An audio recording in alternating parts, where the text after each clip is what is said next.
In the midst of time, where amber waves meet salted air, there existed a dream woven from wind and wood, from silver coins and whispered promises. Across the grey waters of the Baltic Sea, where merchant ships traced invisible paths between ancient shores, a vision took root, not of kings or conquests, but of something far more enduring. Here, in the dance between tide and trade, between the creak of wooden hulls and the rustle of parchment contracts, a confederation would emerge that would reshape the very soul of medieval Europe. This was not an empire built on blood and sword, but on trust and ledgers, on the quiet power of merchants who understood that wealth flowed not from the point of a blade, but from the patient weaving of connections across the vast tapestry of northern seas. If this journey into history moves you, take a moment to like, share, and subscribe. Let timeless stories find new hearts, just like yours. The year was 1143, and across the windswept plains of Holstein, a small settlement named Lübeck was awakening from its slumber. But this was not the first time these lands had tasted the salt of commerce.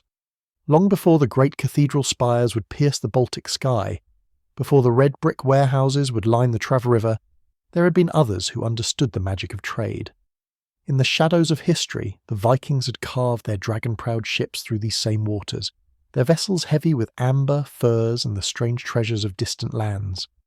They had established trading posts along the coasts, temporary settlements that flickered like candles in the medieval darkness. Yet these were warriors first, traders second, men who built their fortunes on the edge of the sword rather than the patient cultivation of trust. The Slavic peoples too had known these waters intimately. Their fishing villages dotted the coastline like scattered pearls, each one a small world unto itself, where the rhythm of nets and the cry of gulls marked the passage of seasons. These communities possessed something the Vikings lacked: the deep understanding that prosperity came not from conquest, but from connection. Their small boats carried not just fish and grain, but stories and friendships, the invisible threads that would one day bind a continent. Yet it was not until Henry the Lion, Duke of Saxony, cast his ambitious gaze upon the Baltic that the true foundations of what would become the Hanseatic League began to take shape. Henry was a man who understood power, but more importantly he understood the power of place. When he looked upon the confluence of the Trave and Wekenitz rivers, he saw not merely water and land, but possibility itself, a gateway between the German interior and the vast maritime world beyond. The Duke's decision to establish Lübeck as a free city in 1143 was more than a political manoeuvre. It was the planting of a seed that would grow into something unprecedented in medieval Europe. Unlike the feudal territories that surrounded it, where peasants served lords and lords served kings in an endless chain of obligation, Lübeck was to be different. Here, merchants would govern themselves, creating laws not to glorify nobles, but to protect commerce, to ensure that contracts were honoured and trades completed fairly. The city's charter, written in the careful Latin of medieval scribes, contained words that would echo through the centuries. Let all who come to trade be welcome, regardless of their origin, provided they come in peace and conduct themselves according to our laws. It was a revolutionary concept, a place where a man's worth was measured not by his bloodline or his sword arm, but by his ability to negotiate, to build relationships, to create value through the patient art of commerce. The first merchants to arrive in Lübeck were a diverse group, drawn by the promise of opportunity and the protection of law. There were Germans from the interior carrying the products of their workshops and farms. Flemish weavers brought their finely crafted textiles, while English traders arrived with wool and tin. From the east came Slavic merchants with honey, wax, and the precious furs that would become the foundation of many fortunes. But perhaps most importantly, there were the Gotlanders, merchants from the Swedish island of Gotland who had already established trading connections across the Baltic. These men possessed something invaluable: knowledge of the sea routes, understanding of the seasonal patterns that governed Baltic trade, and relationships with communities scattered across the northern waters. They brought with them not just goods, but the accumulated wisdom of generations of maritime commerce. To understand the rise of the Hanseatic League, one must first understand the geography that made it possible. The Baltic Sea was not merely a body of water, it was a highway, a liquid bridge connecting diverse lands and peoples in a web of mutual dependence. Each shore held its own treasures, its own needs, creating the perfect conditions for the flowering of trade. In the forests of northern Europe, where ancient oaks stretched their branches toward grey skies, lay resources that would fuel the growing economy of medieval Europe. The vast woodlands of Sweden, Norway, and the eastern Baltic provided not just timber for construction, but the raw materials for shipbuilding, the very vessels that would carry Hanseatic merchants across the known world. Here too grew the trees that would be tapped for tar and pitch, essential for waterproofing ships and preserving wood against the relentless assault of salt water. The rivers that flowed into the Baltic carried with them the amber that had fascinated humanity since prehistoric times. These golden tiers of ancient forests, polished by centuries of wave action, were prized throughout Europe for their beauty and their supposed magical properties.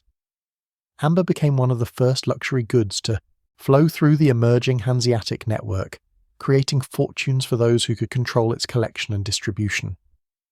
From the cold waters of the northern seas came another treasure: fish.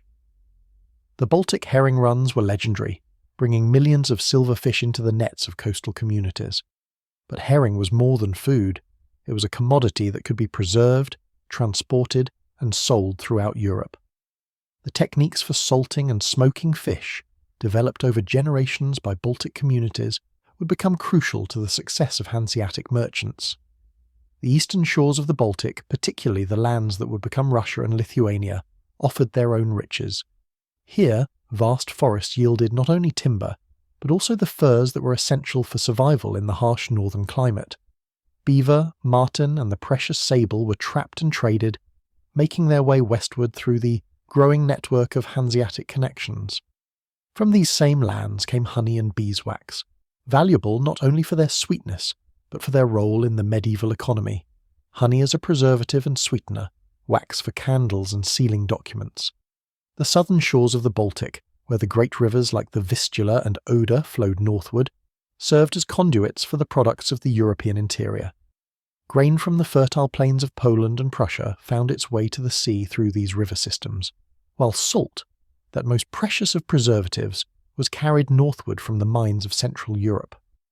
These rivers were not merely transportation routes, they were the arteries through which the lifeblood of medieval commerce flowed. Yet geography alone did not create the Hanseatic League.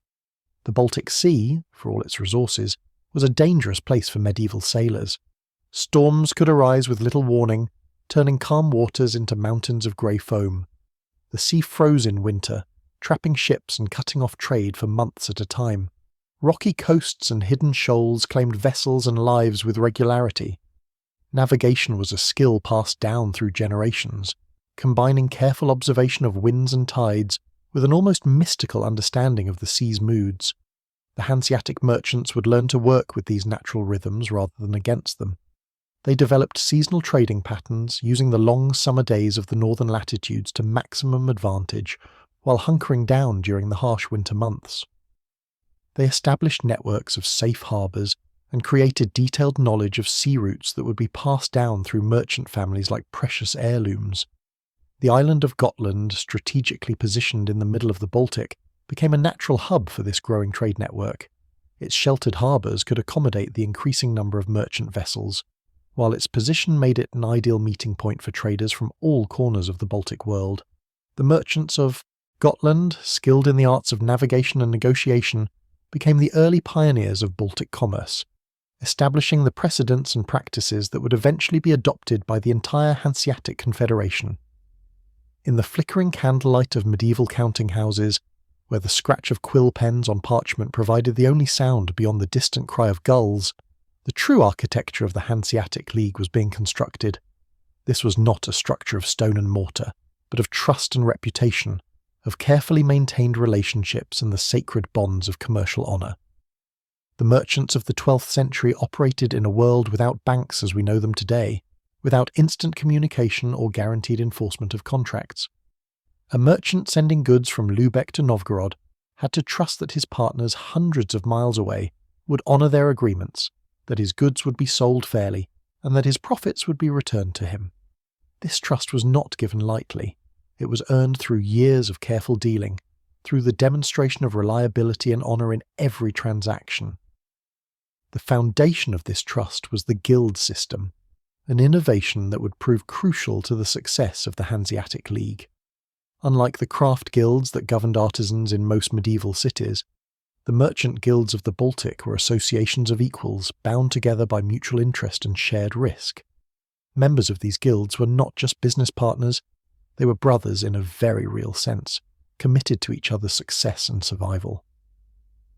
The guild hall became the beating heart of each trading community, a place where merchants gathered not just to conduct business, but to share information, to debate problems, and to make the collective decisions that would guide their future. These halls were built with both practical and symbolic purposes in mind. Their stone walls spoke of permanence and stability, while their great wooden tables bore witness to countless negotiations and agreements. Within these guild halls, the rituals of medieval commerce were carefully observed. New members underwent elaborate ceremonies of initiation, swearing oaths of loyalty and honesty before their peers. These oaths were not mere formalities. They were solemn vows that bound a merchant's honour to the welfare of the guild. Breaking such an oath meant not just personal disgrace, but exclusion from the entire network of Baltic trade. The merchants developed sophisticated systems for managing risk and ensuring fairness. They created standardized weights and measures, ensuring that a pound of silver in Lübeck was exactly the same as a pound of silver in Bergen or Novgorod. They established common currencies and exchange rates, making it possible for merchants from different regions to trade with confidence. They developed elaborate systems of credit, allowing goods to be shipped before payment was received, based on nothing more than a merchant's word and reputation. Perhaps most importantly, they created a system of commercial law that transcended the boundaries of individual cities and kingdoms. The Hanseatic merchants recognized that trade could not flourish under the patchwork of local laws and customs that characterized medieval Europe. They developed their own legal code based on practical experience rather than royal decree, designed to facilitate commerce rather than glorify rulers. This legal system was enforced not by soldiers or royal courts, but by the collective will of the merchant community. A merchant who cheated his partners or broke his contracts would find himself excluded from the network, unable to conduct business anywhere in the Baltic region. This was a far more effective punishment than any fine or imprisonment, for it meant economic death in a world where commerce was life itself. The success of this system attracted merchants from across northern Europe. German traders, skilled in the arts of negotiation and finance, brought their expertise to the Baltic. Flemish merchants, with their knowledge of textile production and international markets, added their own contributions. English traders connected the Baltic network to the growing commercial centres of Western Europe, while Slavic merchants provided essential knowledge of the Eastern markets. Each group brought not just their goods and skills, but their own commercial traditions and innovations. The result was a constant cross-pollination of ideas, a continuous refinement of commercial practices that made the Baltic trading network increasingly efficient and profitable. Techniques developed in one city were quickly adopted by others, creating a shared body of commercial knowledge that benefited all participants. The transformation of scattered trading posts into a unified commercial network did not happen overnight. It was a gradual process, built one relationship at a time, one successful voyage at a time, one honoured contract at a time.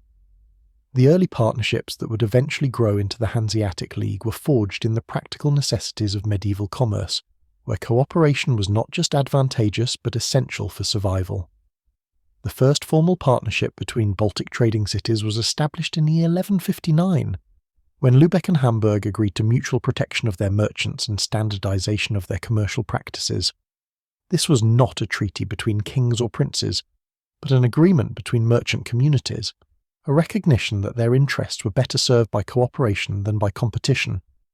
Hamburg, with its position on the Elbe River, controlled access to the rich markets of the German interior. Its merchants were skilled in the river trade, understanding the complex negotiations required to move goods through the territories of various lords and princes. They brought to the partnership not just their own goods and services, but their knowledge of the inland routes that connected the Baltic to the heart of Europe. Lübeck, meanwhile, had become the acknowledged leader of Baltic maritime trade. Its merchants had established relationships with trading partners across the northern seas, from the Flemish coast to the distant shores of Russia. They possessed the ships and the seamanship necessary to navigate the treacherous Baltic waters, as well as the commercial networks that made long-distance trade profitable. The partnership between these two cities created a template that would be repeated throughout the Baltic region. It was based on mutual advantage rather than domination, on shared standards rather than imposed rules. Each city retained its independence and its own commercial identity, but they agreed to work together in areas of common interest. The success of the Lübeck-Hamburg partnership attracted other cities to the network. Bremen, with its strategic position on the Weser River, joined the alliance in 1161, bringing its own expertise in North Sea trade and its connections to the English markets. The addition of Bremen transformed the partnership from a regional agreement into the beginning of a truly international commercial network. Each new member brought not just their own resources and expertise, but their own challenges and opportunities. The merchants of these cities had to learn to work together despite differences in language, culture, and commercial tradition. They developed common practices for resolving disputes, standardized procedures for conducting business, and shared systems for managing the risks inherent in long-distance trade. The growth of the network was not always smooth. There were disagreements over trade routes, conflicts over commercial practices, and occasional competition for the same markets. But the merchants had learned that these conflicts were best resolved through negotiation and compromise, rather than through the violence that characterized most medieval disputes. They developed sophisticated systems of arbitration, creating courts staffed by experienced merchants who could resolve disputes quickly and fairly. The success of these early partnerships attracted the attention of rulers throughout Northern Europe. Kings and princes recognized that the prosperity of these trading cities could benefit their own territories, but they also saw the potential threat posed by an independent merchant network that operated beyond their direct control. Some rulers attempted to impose taxes or restrictions on the merchants, while others offered privileges and protections in exchange for a share of the profits. The merchant communities learned to navigate these political challenges with the same skill they brought to commercial negotiations. They offered valuable services to rulers, reliable sources of revenue, connections to international markets, and the stability that came from prosperous trade. In return, they negotiated for the privileges and protections they needed to conduct their business effectively. By the end of the 12th century, the foundation of what would become the Hanseatic League was firmly established. The network of trading partnerships had grown to include dozens of cities throughout Northern Europe, each contributing its own strengths to the collective enterprise. The merchants had developed the commercial practices, legal systems, and cooperative relationships that would sustain their network for centuries to come. Yet even as they celebrated their success, the merchants knew that their greatest challenges lay ahead. The network they had built was still fragile, dependent on the goodwill of rulers and the cooperation of competing communities. The true test of their system would come as they expanded beyond the relatively safe waters of the Baltic into the broader and more dangerous world of medieval European commerce. The stage was set for the next phase of development, the transformation of a loose network of trading partnerships into a formal confederation with the power to challenge kings and reshape the economic structure of medieval Europe. The merchants of the Baltic had proven that cooperation was more profitable than competition, that trust was more valuable than force, and that the patient cultivation of relationships could create wealth beyond the dreams of conquest. As the 13th century dawned, the seeds planted in the counting houses and guild halls of Lübeck, Hamburg, and Bremen were beginning to sprout. The merchants who had started as individual traders serving local markets were evolving into something unprecedented in medieval Europe, a confederation of free cities united by commerce rather than conquest, governed by law rather than force, and bound together by the unbreakable bonds of mutual interest and shared prosperity. The rise of the Hanseatic League had begun, and with it, the transformation of Northern Europe from a collection of isolated communities into a unified economic region where goods, ideas, and prosperity flowed freely across the ancient boundaries of tribe and kingdom. The merchants had discovered something that would echo through the centuries, that in the patient work of building relationships and honouring agreements in the careful balance of risk and reward lay the true power to change the world. The winds of change swept across the northern seas, carrying with them the scent of salt, ambition, and the dreams of merchants who dared to envision something greater than the sum of their individual endeavors. As the 13th century dawned, The loose confederation of trading towns that had begun to coalesce around the Baltic shores found itself at the threshold of transformation. What had started as simple agreements between neighboring ports was evolving into something unprecedented. Vast network of commerce that would reshape the very fabric of medieval Europe. In the harbor of Lübeck, where the Trave River met the Baltic Sea, the morning mist clung to the masts of merchant vessels like whispered promises of prosperity.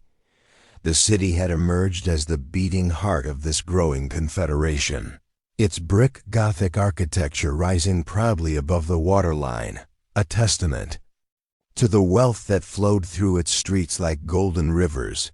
Here, in the counting houses and guild halls, the architects of expansion gathered to chart their course across the northern waters, the expansion of what would become known as the Hanseatic League was not driven by conquest or royal decree, but by the patient, methodical pursuit of trade. Routes that connected distant shores. From Lübeck, the network spread like ripples across still water. Each new city that joined the Confederation, adding its own strength to the collective whole Rostock, with its deep harbor and skilled shipbuilders, became a crucial link in the chain. Stralsund, positioned strategically on the island of Rügen, controlled the passage between the Baltic proper and the smaller seas that led to the Scandinavian kingdoms. Merchants of these growing cities understood that their strength lay not in military might, but in their ability to create webs of mutual benefit that transcended the traditional boundaries of feudal Europe. They crafted agreements that guaranteed safe passage for their vessels, established common standards for weights and measures, and created a system of commercial law that could be enforced across vast distances. These were not the grand gestures of kings or the dramatic battles of knights, but the quiet, persistent work of men who measured success in filled warehouses and profitable ventures. As the 13th century progressed, the Confederation's influence began to extend beyond the Baltic shores. Hamburg, positioned at the mouth of the Elbe River, became a crucial gateway to the German interior, its merchants carrying goods deep into the heart of the Holy Roman Empire. The city's relationship with the growing Confederation was one of mutual benefit. Hamburg provided access to the rich markets of inland Germany, while the Baltic cities offered connections to the exotic goods of the East. The expansion eastward was perhaps even more remarkable. Visby, on the island of Gotland, had long been a crossroads of Baltic trade, its merchants maintaining connections with the distant trading posts of Novgorod and the furs and amber of the northern forests. When Visby aligned itself with the growing Confederation, it brought with it knowledge of trade routes that stretched across the Baltic like ancient pathways, connecting the German cities with the wealth of Russia and the exotic goods that flowed westward along the great rivers. Each city that joined the Confederation brought its own specialties, its own connections, its own piece of the vast puzzle that was medieval commerce. Bergen, nestled among the fjords of Norway, became the Confederation's window to the North Sea and the rich fishing grounds that provided dried cod for the tables of Catholic Europe. The city's merchants, skilled in the preservation and transport of fish, developed techniques that allowed them to feed distant populations and accumulate wealth that rivaled that of any feudal lord. The process of expansion was gradual and organic, driven by practical necessity rather than grand design. When merchants from Lübeck arrived in a new port, they brought with them not just goods to trade, but a system of commercial practices that had proven successful elsewhere. They established counting houses, negotiated privileges with local authorities, and gradually integrated the new city into the growing network of mutual support and shared prosperity. The Confederation's growth was facilitated by the unique political circumstances of the time. The Holy Roman Empire, while nominally powerful, was often unable to exercise effective control over its distant territories. This created opportunities for cities to negotiate their own arrangements, to establish their own privileges, and to align themselves with trading partners who could offer more immediate benefits than distant imperial authority. Similarly, the kingdoms of Denmark, Sweden, and Norway, while possessing their own royal courts and feudal structures, found it advantageous to work with the growing confederation. The merchants brought wealth, stability, and access to markets that no single kingdom could match. Royal charters and trading privileges were granted not out of generosity, but out of recognition that the confederation's success contributed to the prosperity of the entire region. Expansion was not without its challenges. Competition with established trading powers, particularly the merchants of Cologne and the trading cities of Flanders, created tensions that sometimes erupted into commercial warfare. The Confederation's merchants learned to navigate these conflicts through diplomacy, negotiation, and the strategic use of their collective economic power. They understood that their strength lay in unity, and that individual cities acting alone could be overwhelmed by more powerful competitors. As the network expanded, the Confederation began to develop its own internal structure. Regular meetings, known as Hanseatic, brought together representatives from the various cities to coordinate policy, resolve disputes, and plan collective action. These gatherings were not formal parliaments in the modern sense, but rather assemblies of equals who recognized that their individual success depended on their collective strength. Decisions made at these gatherings shaped the Confederation's response to external challenges and opportunities. When the merchants of Novgorod attempted to impose new restrictions on German traders, the Confederation responded with a coordinated boycott that brought the Russian city to terms. When pirates threatened shipping lanes in the Baltic, the Confederation organized joint naval expeditions that cleared the seas of these threats. Expansion of the Confederation also brought changes to the cities themselves. Prosperity flowed through their streets like golden streams, transforming humble fishing villages into thriving commercial centers. The merchants built grand houses that rivaled the palaces of nobles, their wealth displayed in the quality of their furnishings, the extent of their libraries, and the sophistication of their social gatherings. The cathedral and church construction that marked this period reflected not just religious devotion, but the civic pride of communities that had found new sources of wealth and status. The brick Gothic style that characterized so many Hanseatic cities was not merely architectural fashion, but a practical response to the availability of materials and the need to create structures that could withstand the harsh northern climate while displaying the prosperity of their builders. The guild systems that developed in these cities reflected the specialization that came with expanded trade. No longer were merchants simply general traders who dealt in whatever goods were available. Instead, they began to specialize in particular commodities, developing expertise in the sources, quality, and markets for specific products. The furriers of Novgorod, the cloth merchants of Flanders, the metalworkers of the German interior, each became part of a vast network of specialized knowledge that made the Confederation's trade more efficient and profitable. Social changes that accompanied this expansion were equally significant. The traditional feudal hierarchy, based on land ownership and military service, found itself challenged by a new class of wealthy merchants who owed their status to commercial success rather than noble birth. These merchant patricians developed their own codes of honor, their own forms of social organization, and their own cultural traditions that blended commercial practicality with aristocratic pretension.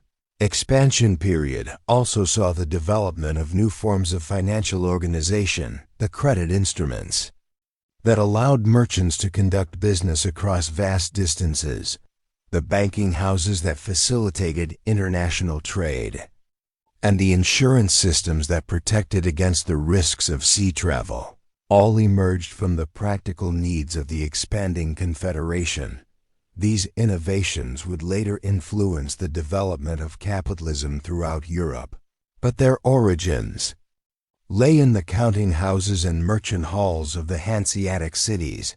As the Confederation's influence spread, it began to shape the political landscape of Northern Europe. Kings and princes found themselves negotiating with merchants who commanded resources that rivaled their own. The Confederation's ability to grant or withdraw access to crucial trade routes gave it a form of diplomatic power that transcended the formal structures of medieval politics. The expansion also brought the Confederation into contact with new cultures and new forms of knowledge. The merchants who traveled to distant ports brought back not just goods, but ideas, techniques, and perspectives that enriched the intellectual life of their home cities.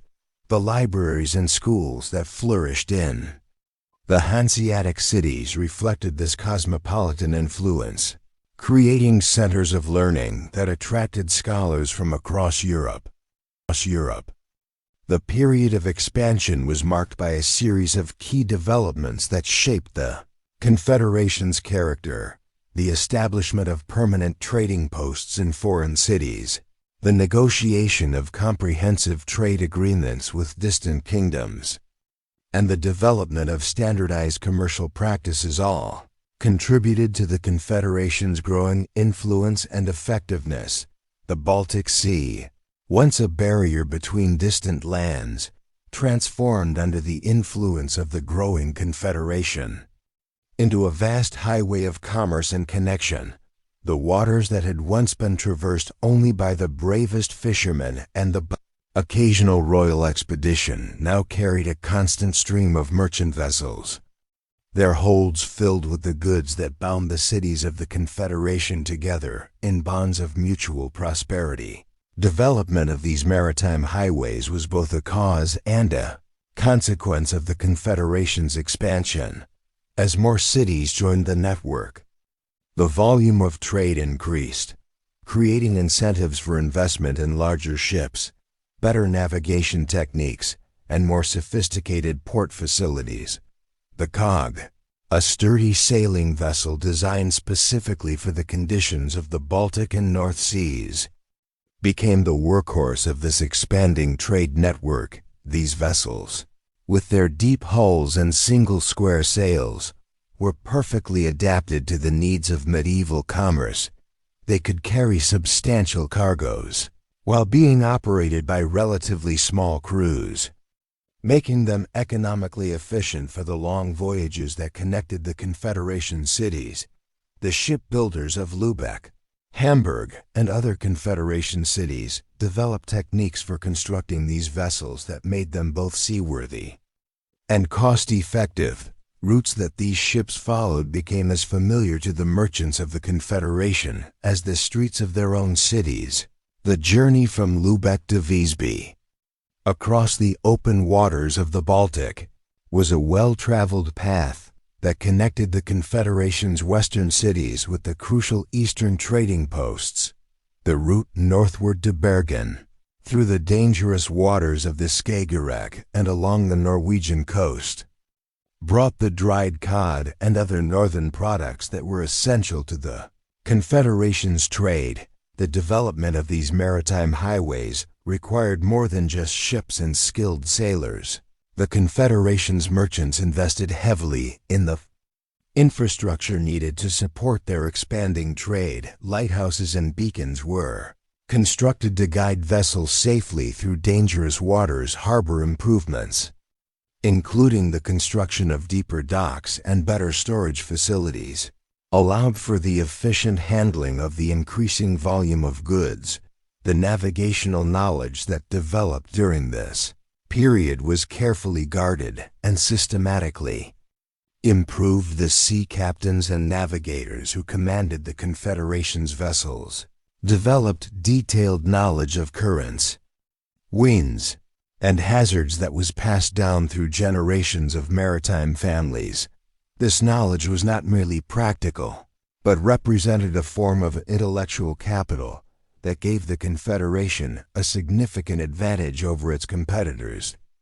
Seasonal nature of Baltic navigation added another layer of complexity to the Confederation's operations.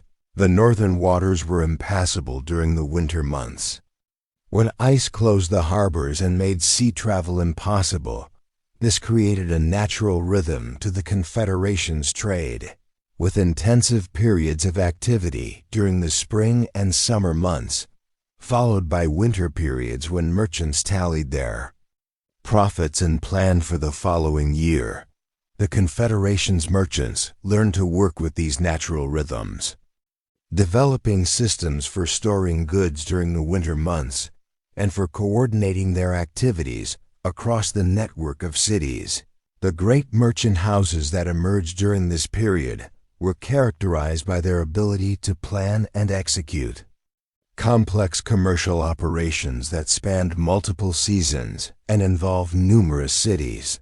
Goods that flowed along these maritime highways reflected the diverse needs and resources of medieval Europe. From the forests of the north came timber, furs, and amber. The grain of the Eastern European plains fed the growing cities of the West. The manufactured goods of the German interior, including textiles, metalwork, and luxury items, flowed eastward to meet the demand of distant markets. The salt trade, crucial for the preservation of food in an age without refrigeration, became one of the Confederation's most important activities. The salt works of Lüneburg, connected to the Confederation through Hamburg, produced salt that was shipped throughout the Baltic region. This commodity was so valuable that it was sometimes referred to as white gold, and the merchants who controlled its distribution accumulated enormous wealth. The grain trade, which connected the agricultural surplus of Poland and the Eastern territories with the food needs of the growing cities, represented another crucial component of the Confederation's commerce. The great grain ships that plied the Baltic routes carried not just sustenance, but the foundation of urban civilization itself. Without this reliable supply of food, the cities of the Confederation could not have sustained their growing populations. Luxury goods that flowed along these routes reflected the increasing sophistication of medieval society. Silks from the East, spices from distant lands, precious metals, and exotic woods all found their way through the Confederation's trading network. These goods were not merely commercial commodities, but symbols of status and refinement that shaped the cultural life of the cities they reached. The Confederation's control over these maritime highways gave it a form of power that was both subtle and profound. By controlling access to crucial trade routes, the Confederation could influence the economic life of entire regions. Cities that defied the Confederation's interests might find themselves cut off from essential supplies, while those that cooperated enjoyed access to the full range of goods that flowed through the network. This power was exercised not through military force, but through the careful coordination of commercial activity. The Confederation's merchants developed sophisticated techniques for managing boycotts, coordinating shipping schedules, and controlling the flow of goods to achieve political and economic objectives. These techniques represented a new form of diplomacy, one based on economic leverage rather than military threat. The information that flowed along these maritime highways was as valuable as the goods themselves.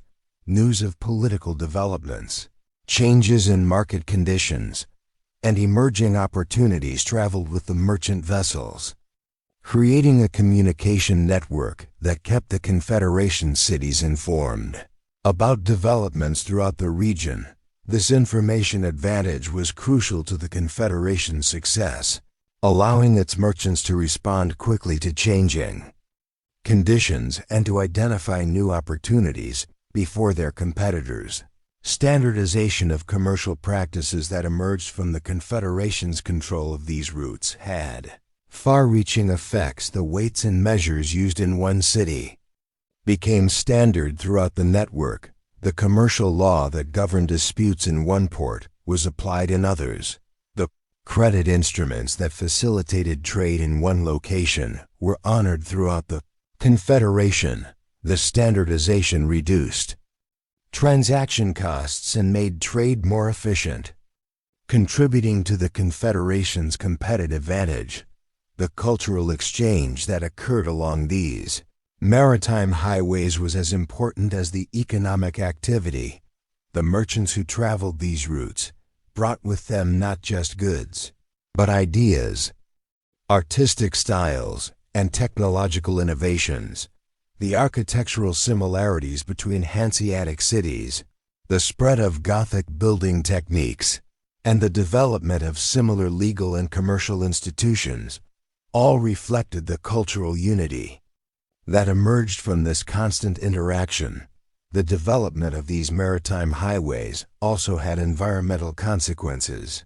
The increased shipping activity led to the depletion of certain resources, particularly timber for shipbuilding and construction. The Confederation's merchants had to develop new supply chains and explore new sources of materials as traditional sources became exhausted. This pressure contributed to the expansion of the Confederation's influence into new territories and the development of more sophisticated resource management techniques. The security of these maritime highways was a constant concern for the Confederation. Pirates and raiders posed a continuous threat to merchant vessels, requiring the development of convoy systems and naval patrols. The Confederation's response to these threats demonstrated its ability to coordinate military action in defense of its commercial interests, laying the groundwork for the more formal military alliances that would emerge in later periods. The seasonal markets that developed at key points along these routes became important centers of social and economic activity. The Great Fair at Scania, where merchants from throughout the Confederation gathered to trade in herring, became an annual event that shaped the rhythm of Baltic commerce. These gatherings were not just commercial events, but social occasions that reinforced the bonds between the cities of the Confederation. The technological innovations that emerged from the Confederation's maritime activities had lasting effects on European development. Improvements in shipbuilding, navigation, and cargo handling influenced maritime technology throughout the continent.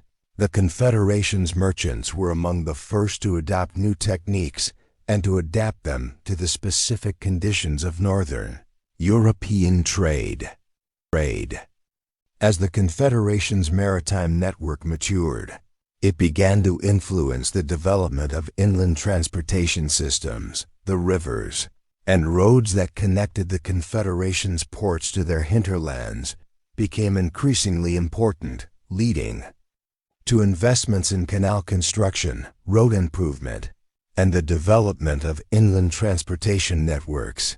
These improvements extended the Confederation's influence far beyond the coastal cities, creating a comprehensive system of trade and communication that encompassed much of northern Europe. The financial innovations that emerged from the Confederation's maritime trade had lasting effects on European economic development. The credit instruments that allowed merchants to conduct business across vast distances, the insurance systems that protected against the risks of sea travel, and the banking networks that facilitated international trade all had their origins in the practical needs of the Confederation's merchants. These innovations would later spread throughout Europe, contributing to the development of modern capitalism in the counting houses of Lübeck and the merchant halls of Hamburg.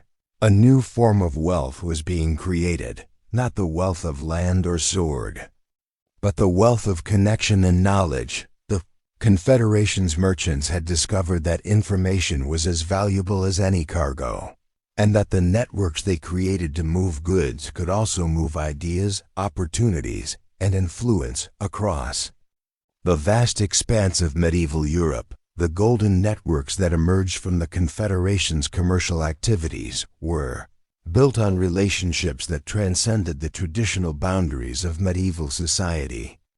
A merchant in Lübeck might have closer ties to a trader in Novgorod than to the noble who owned the lands outside his city walls.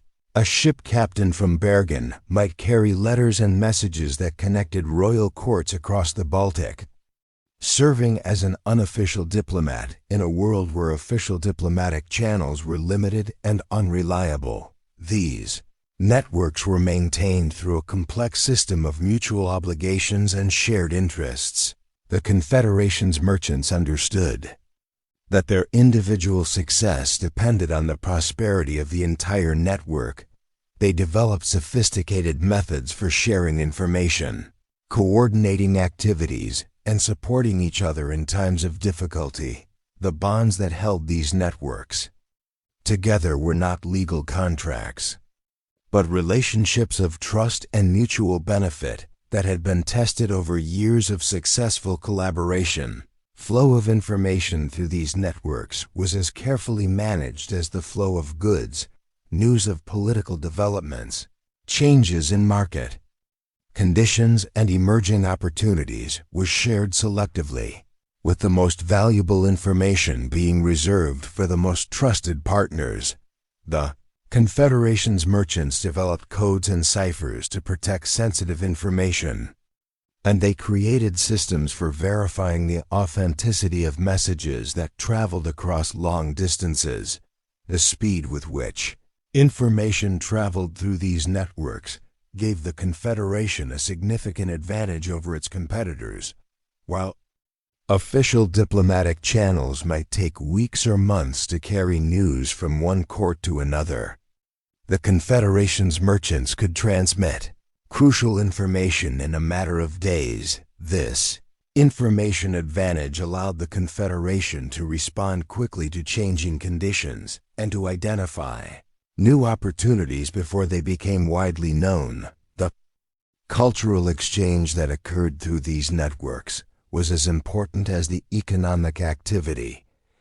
The merchants who traveled the Confederation's routes brought with them not just goods, but ideas, artistic styles, and technological innovations. The architectural similarities between Hanseatic cities, the spread of Gothic building techniques, and the development of similar legal and commercial institutions all reflected the cultural unity that emerged from this constant interaction. Standardization of commercial practices that emerged from these networks had far-reaching effects. The weights and measures used in one city became standard throughout the Confederation.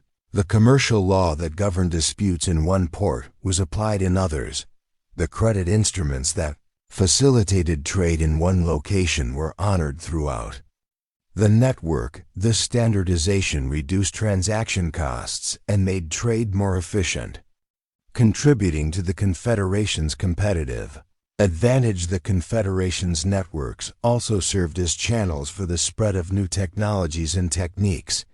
Innovations in shipbuilding, navigation, and manufacturing that emerged in one city were quickly adopted throughout the Confederation. The blacksmiths of one city might learn new techniques from visiting merchants, while the shipbuilders of another might adopt new designs that had proven successful elsewhere. This constant flow of technological knowledge kept the Confederation at the forefront of medieval innovation. The religious and intellectual exchanges that occurred through these networks were equally significant. The Confederation's merchants were among the most literate and educated members of medieval society, and their constant travel brought them into contact with new ideas and perspectives. The libraries and schools that flourished in the Hanseatic cities reflected this cosmopolitan influence, creating centers of learning that attracted scholars from across Europe. Financial innovations that emerged from these networks had lasting effects on European economic development.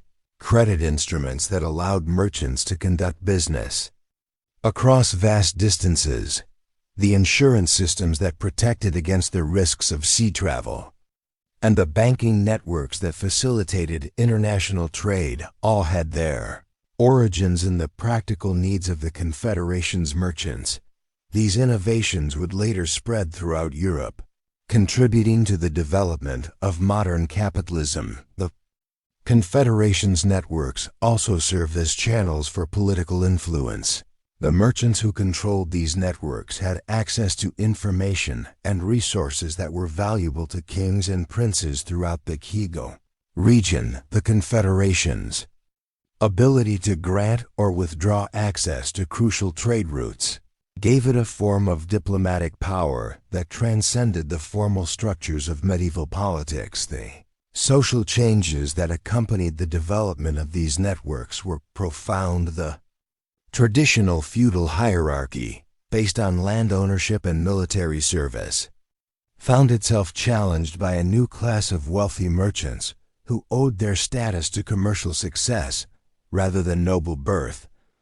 These merchant patricians developed their own codes of honor, their own forms of social organization, and their own cultural traditions that blended commercial practicality with aristocratic pretension. Management of these networks required new forms of organization and coordination. Confederation developed sophisticated systems for managing information flow, coordinating activities, and resolving disputes. The regular meetings known as Handstage brought together representatives from the various cities to coordinate policy and plan collective action. These gatherings were not formal parliaments in the modern sense, but rather assemblies of equals who recognized that their individual success depended on their collective strength. Expansion of these networks beyond the Baltic region brought the Confederation into contact with new cultures and new forms of knowledge. The trading posts that the Confederation established in London, Bruges, and other distant cities became centers of cultural exchange as well as commercial activity. The merchants who staffed these posts served as cultural ambassadors, carrying the ideas and practices of their home cities to new environments. While adapting to local conditions and custom, the environmental consequences of these networks were also significant. The increased demand for certain goods led to the depletion of resources in some regions, while creating new opportunities in others. The Confederation's merchants had to develop new supply chains and explore new sources of materials as traditional sources became exhausted.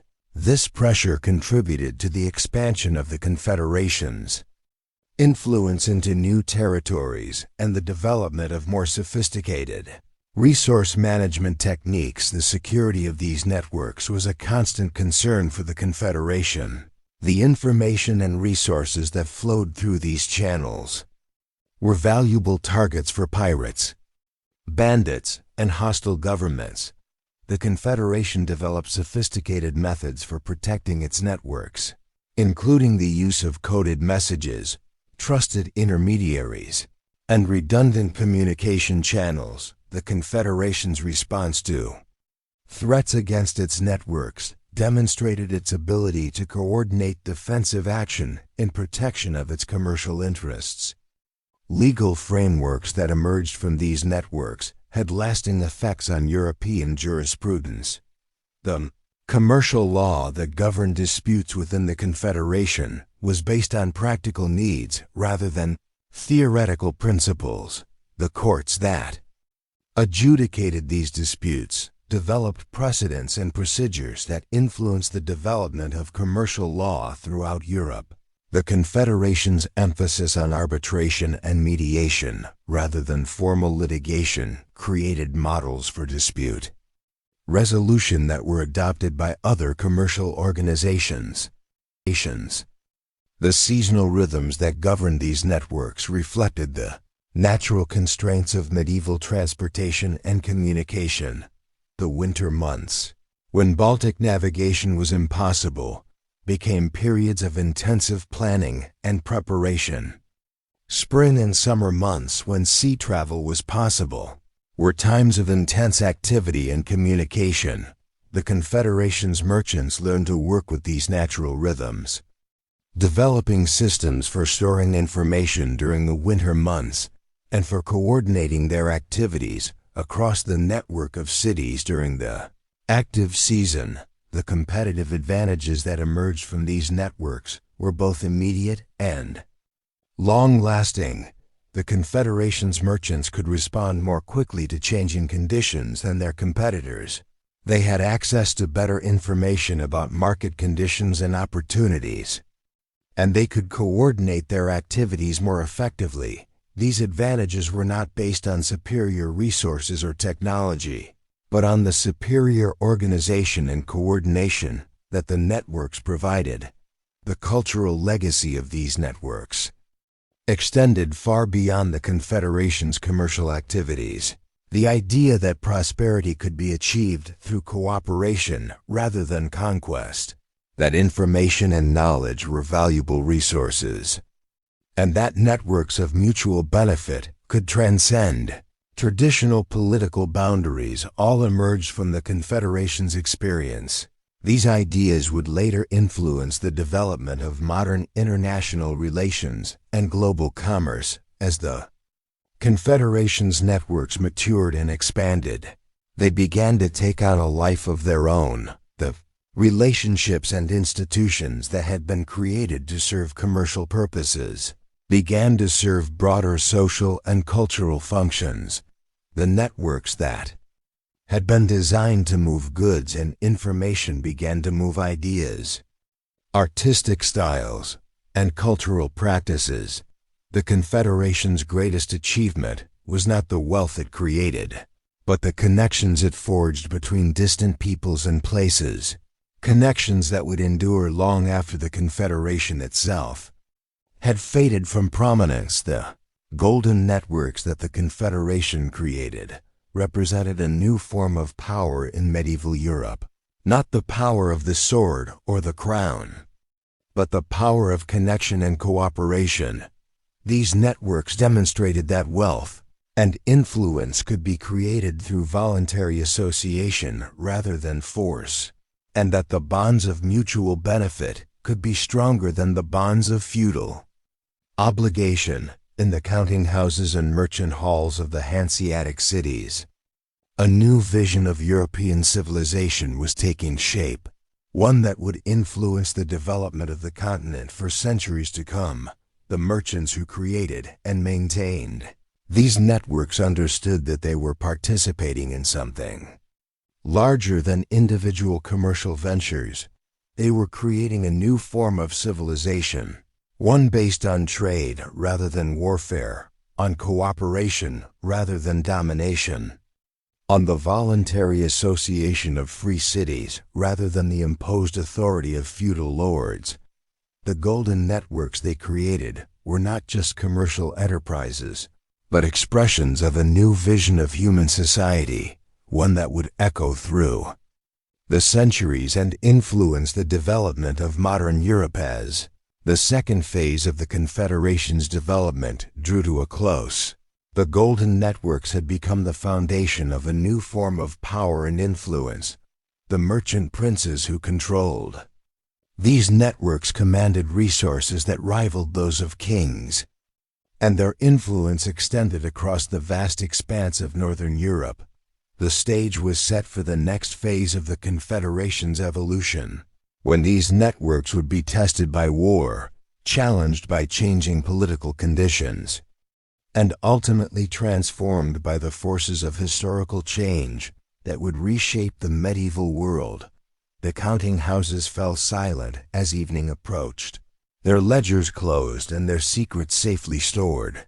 But the networks they had created continued to pulse with life, carrying goods and information across the dark waters of the Baltic, binding together the cities of the Confederation in bonds of mutual prosperity and shared destiny. In the morning, the merchants would return to their work, adding new threads to the golden web that connected their world, never knowing that they were writing the story of a new age in the annals of human civilization.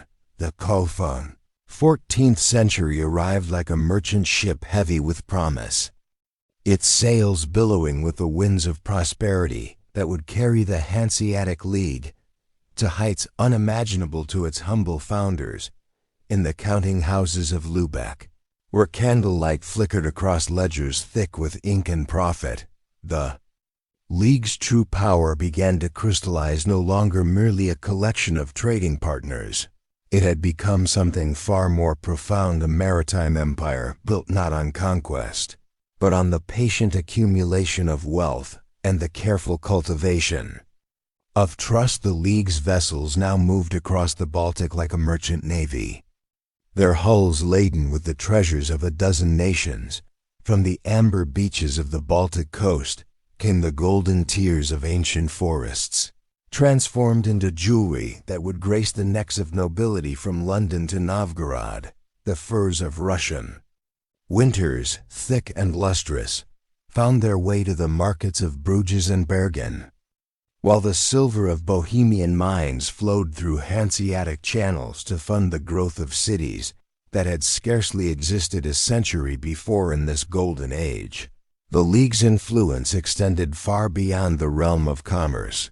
The Hanseatic merchants had become the unofficial diplomats of Northern Europe, their word carrying weight in royal courts and their networks of information rivaling those of kings when conflicts arose between princes. It was often the League's mediation that prevented wars from disrupting the delicate web of trade upon which so many depended. Their neutrality was not born of weakness, but of strength, the strength that comes from being indispensable to all parties. The city of Lübeck, crown jewel of the League, had transformed itself into a northern Venice. Its red brick buildings rose from the water's edge like a testament to merchant prosperity, their Gothic spires reaching toward heaven, while their warehouses remained firmly rooted in the earthly business of profit. The city's Rathaus, with its distinctive stepped gables and proud towers, housed not merely the government of a single city, but the beating heart of an economic empire that stretched from London to Novgorod, from Bergen to Bruges. Within these walls, the League's assemblies took place with a solemnity that rivaled the councils of kings. Representatives from dozens of cities gathered in the Great Hall, their voices echoing beneath vaulted ceilings as they debated matters of trade, diplomacy, and mutual defense. These were not the rough negotiations of medieval merchants, but the sophisticated deliberations of a mature political entity. The League had developed its own customs, its own laws, its own sense of identity that transcended the boundaries of nation and dynasty. The Hanseatic merchants themselves had evolved into a new kind of nobility, not born of blood or conquest, but of enterprise and vision. Their wealth rivaled that of princes, their influence extended across continents, and their knowledge of the world surpassed that of any court scholar. They dressed in furs from Russia and silks from the Orient, their houses furnished with the finest craftsmanship that money could buy. Yet they remained merchants at heart, their fortunes built on the ancient art of buying low and selling high. As the League's power grew, so too did the sophistication of its operations. The simple partnerships of earlier generations had given way to complex networks of credit and finance that would have impressed the bankers of Florence. Letters of credit issued in Lübeck were honored in London, while loans arranged in Hamburg facilitated trade ventures that might not see return for years.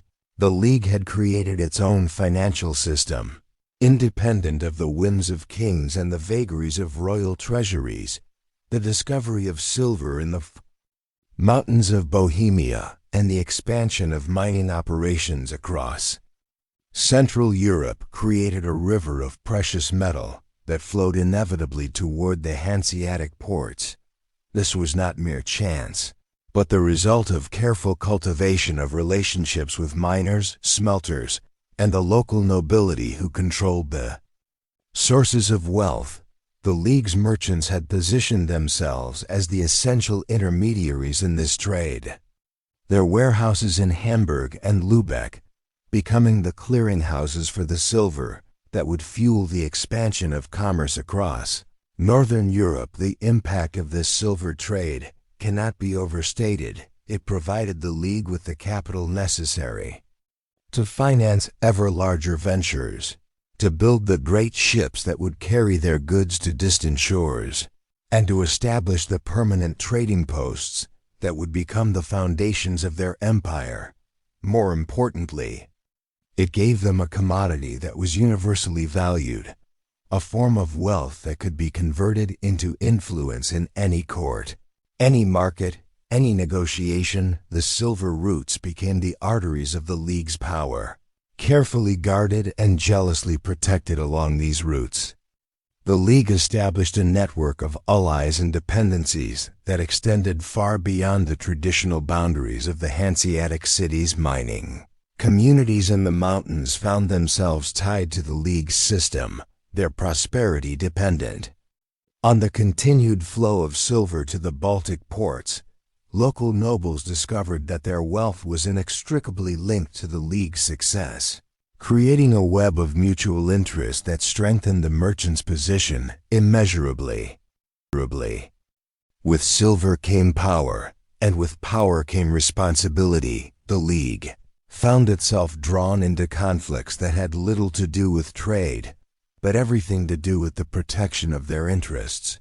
When pirates threatened the silver routes, the League's ships responded with force. When rival trading groups attempted to muscle in on their territory, the League's diplomats and sometimes their soldiers made clear that such interference would not be tolerated. The peaceful merchants of earlier generations had become the guardians of a commercial empire that stretched across half of Europe. The transformation was perhaps most visible in the League's relationship with the kingdoms and principalities of Northern Europe.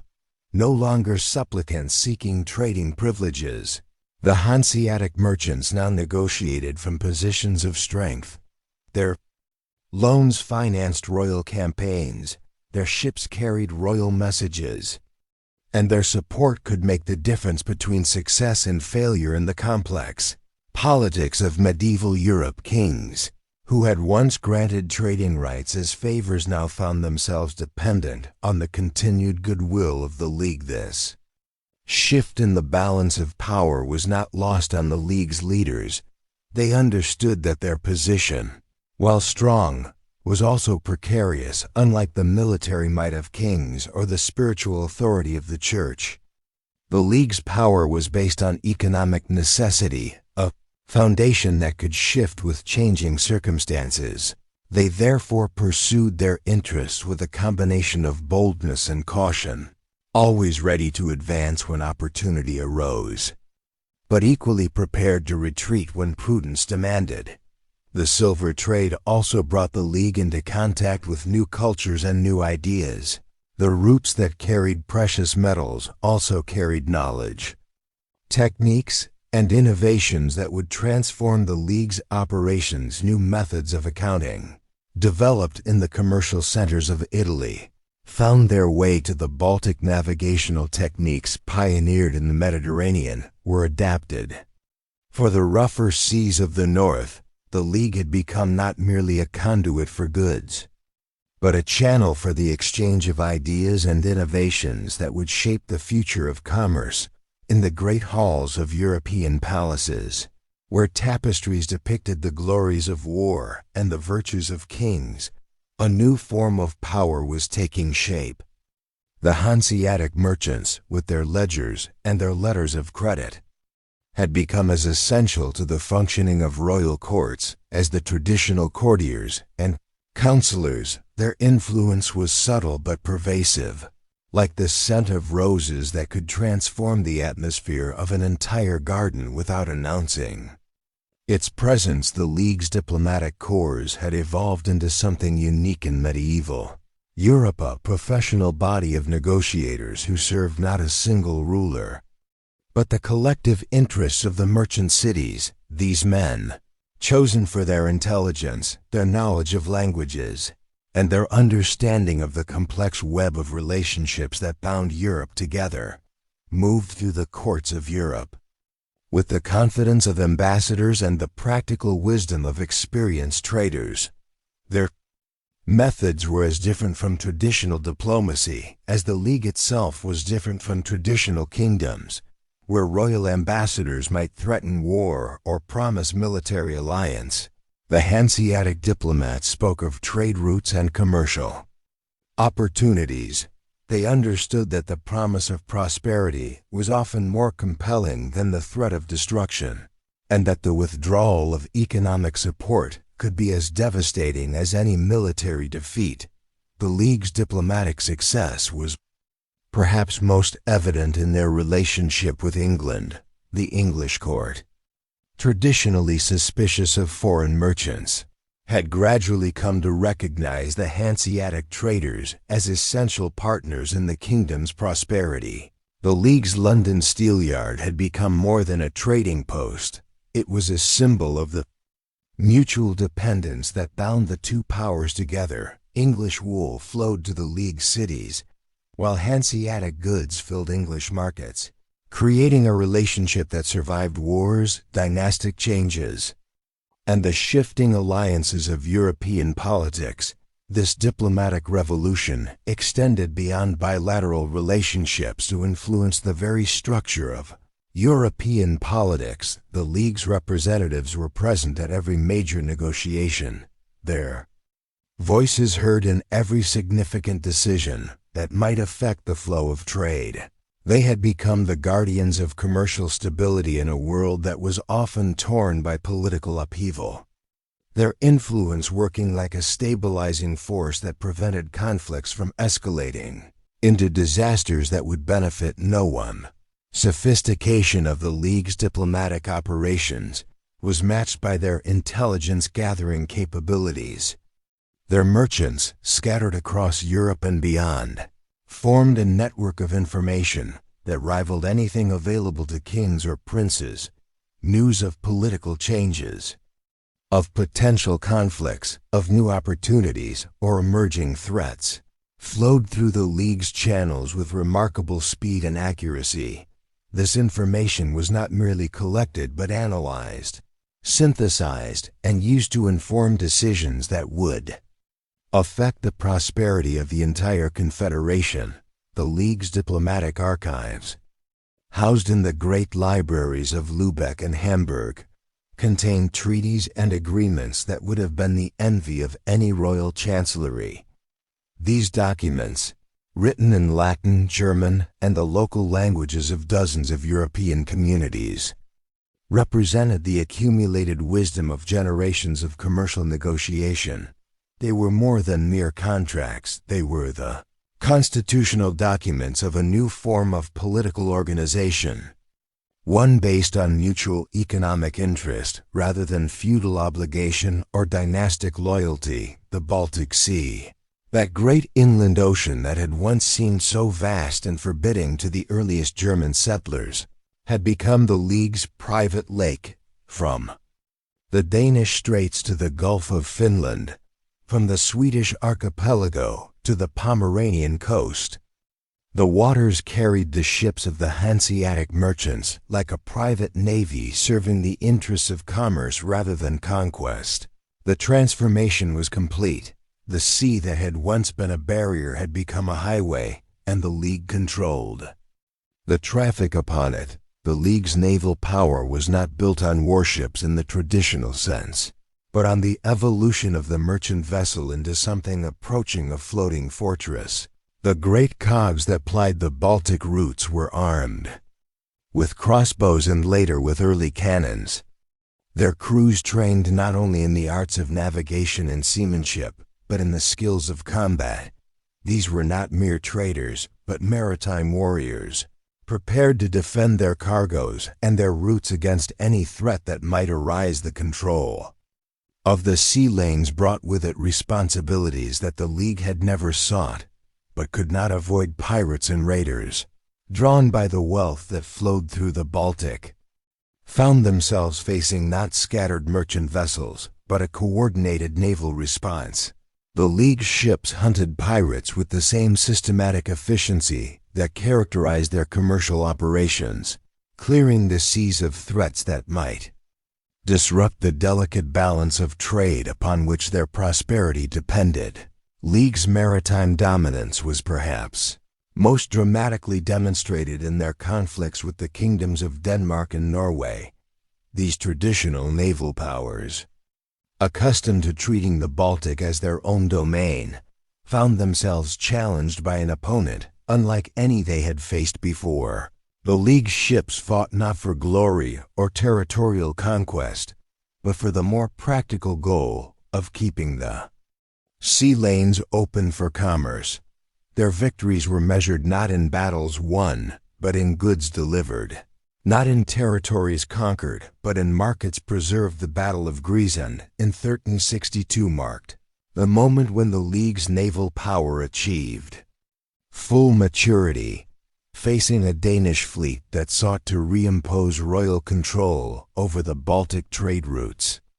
The League's ships fought with the discipline and determination that had made them masters of commerce. The victory was not merely military but symbolic. It demonstrated that the age of royal control over the seas was ending, replaced by a new order in which merchant power could challenge and defeat the traditional authorities of medieval Europe. The aftermath of this victory saw the League's influence reach its highest point. The Treaty of Stralsund, signed in 1370, granted the League unprecedented privileges throughout the Danish kingdom, effectively making them partners in the governance of the Baltic. The Danish crown, once the supreme authority in these waters, now found itself sharing power with the Merchant Confederation, a sharing that would reshape the political landscape of northern Europe for generations to come. The League's naval supremacy brought with it a transformation in the nature of maritime law. The traditional customs of the sea, based on the rights of kings and the privileges of nobility, gave way to a new system based on the practical needs of commerce. The League's courts, established in their major ports, became the final arbiters of maritime disputes. Their decisions, respected and enforced throughout the Baltic region, they had created not merely a commercial empire, but a legal framework that would govern the seas long after their political power had waned. By the dawn of the 15th century, the Hanseatic League had achieved something unprecedented in the history of medieval Europe. They had created a form of power that rivaled kingdoms without claiming royal authority, that controlled territories without owning them, and that commanded the loyalty of citizens without being a state. The League had become the crown of commerce, a diadem worn not by any single ruler, but by the collective will of the merchant cities that had bound themselves together in pursuit of prosperity. The League's assembly in Lübeck had evolved into something approaching a parliament, with representatives from nearly 200 cities participating in the great debates that would shape the future of Northern European trade. These assemblies, held in the magnificent Rathaus that had become the symbol of merchant power, brought together men whose decisions would affect the lives of millions. They debated not merely matters of trade, but questions of law, diplomacy, and even war, their voices carrying the weight of economic authority across the breadth of Europe. The Transformation of these merchant assemblies into something approaching a governing body was gradual but irreversible.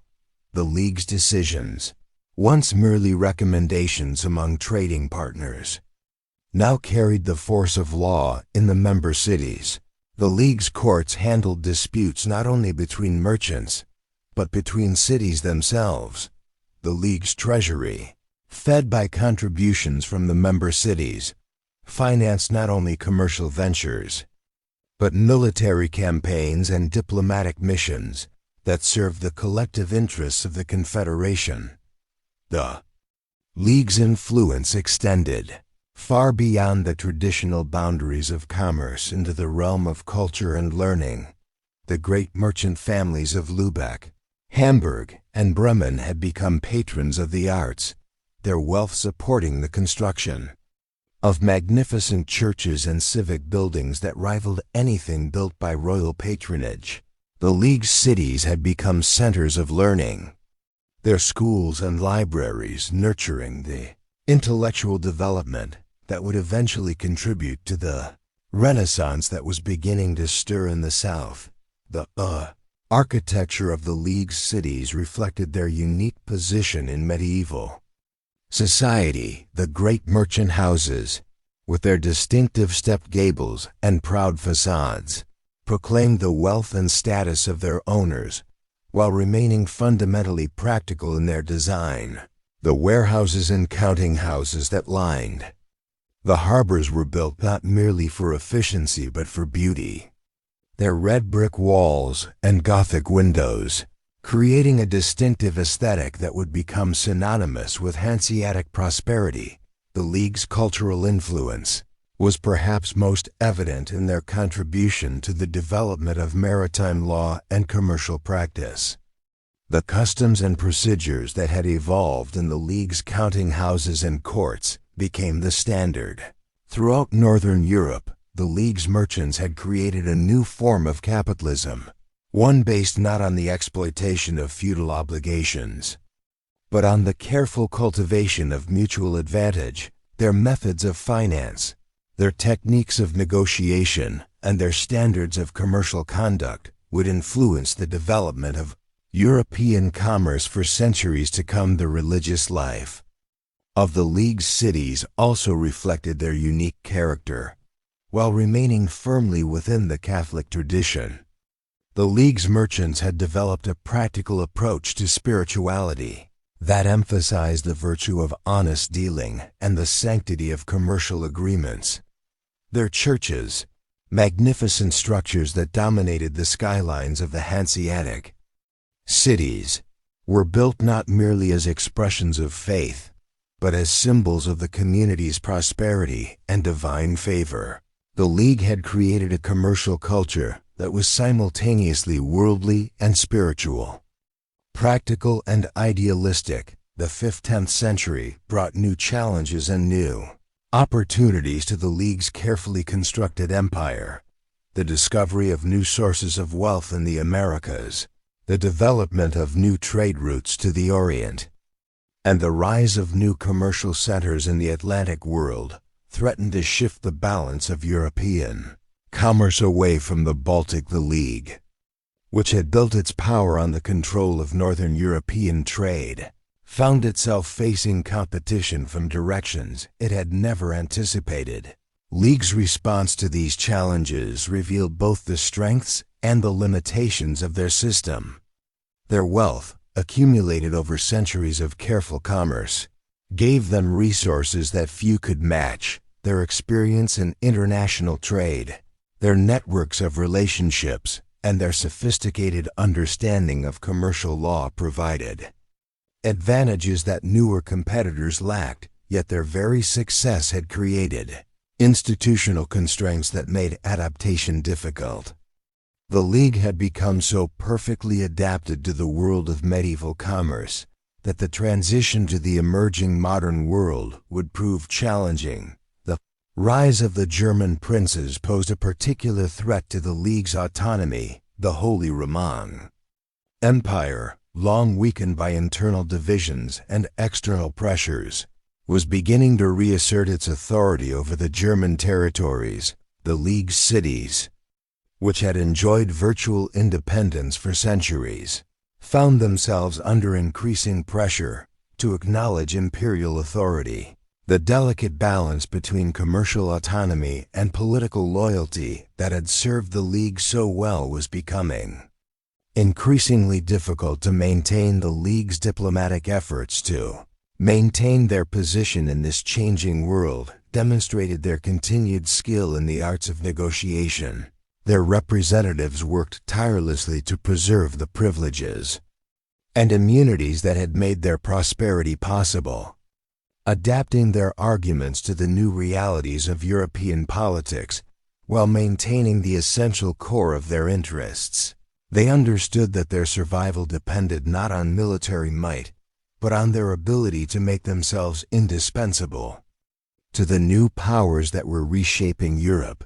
The internal dynamics of the League were also evolving in response to these external pressures.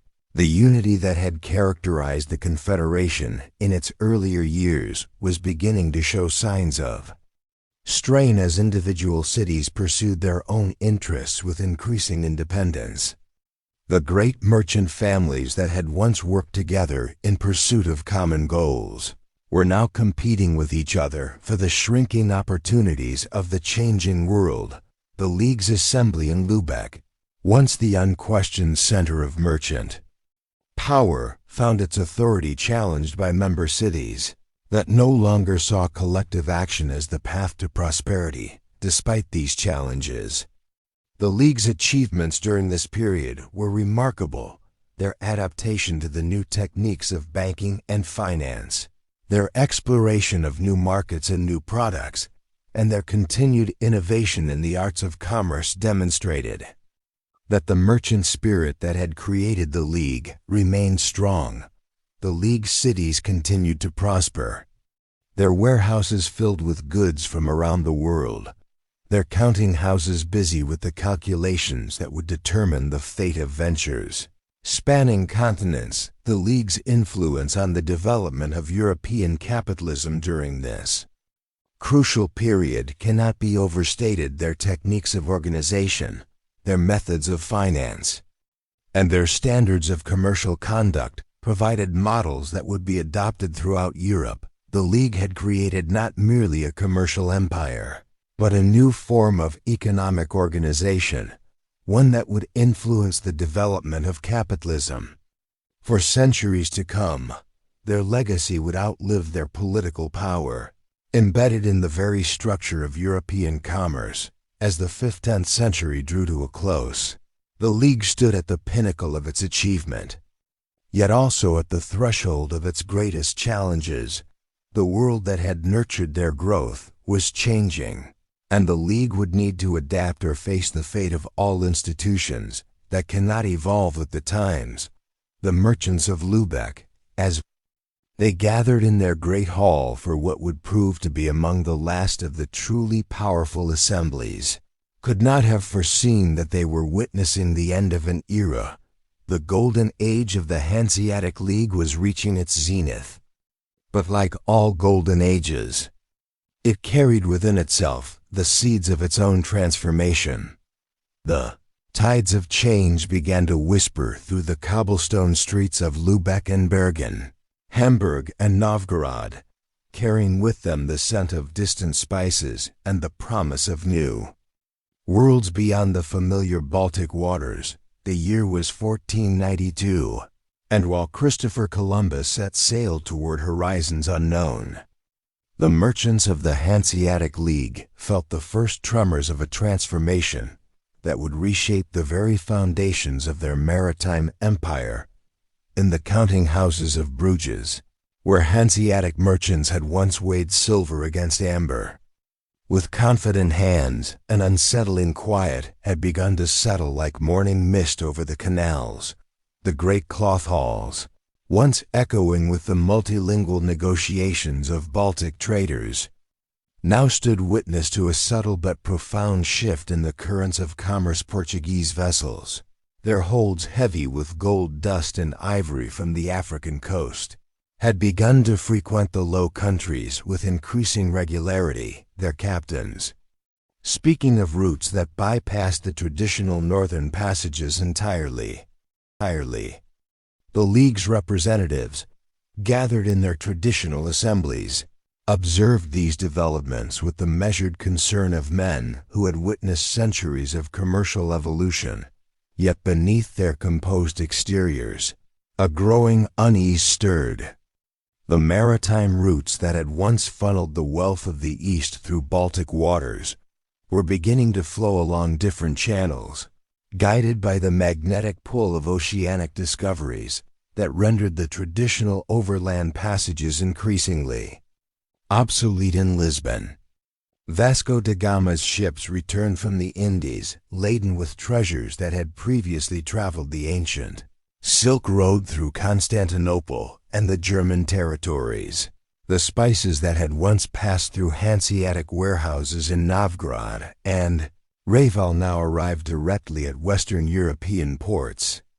Their journey measured in months rather than years, their prices dramatically reduced by the elimination of countless intermediaries. The impact of these oceanic discoveries rippled through the League's commercial networks like stones cast into still water. Hamburg's merchants, who had grown wealthy facilitating trade between the Baltic and the North Sea, found their warehouses increasingly empty as English and Dutch vessels began to dominate the carrying trade. The carefully maintained monopolies that had sustained Hanseatic prosperity for generations began to crumble as new players entered the commercial arena.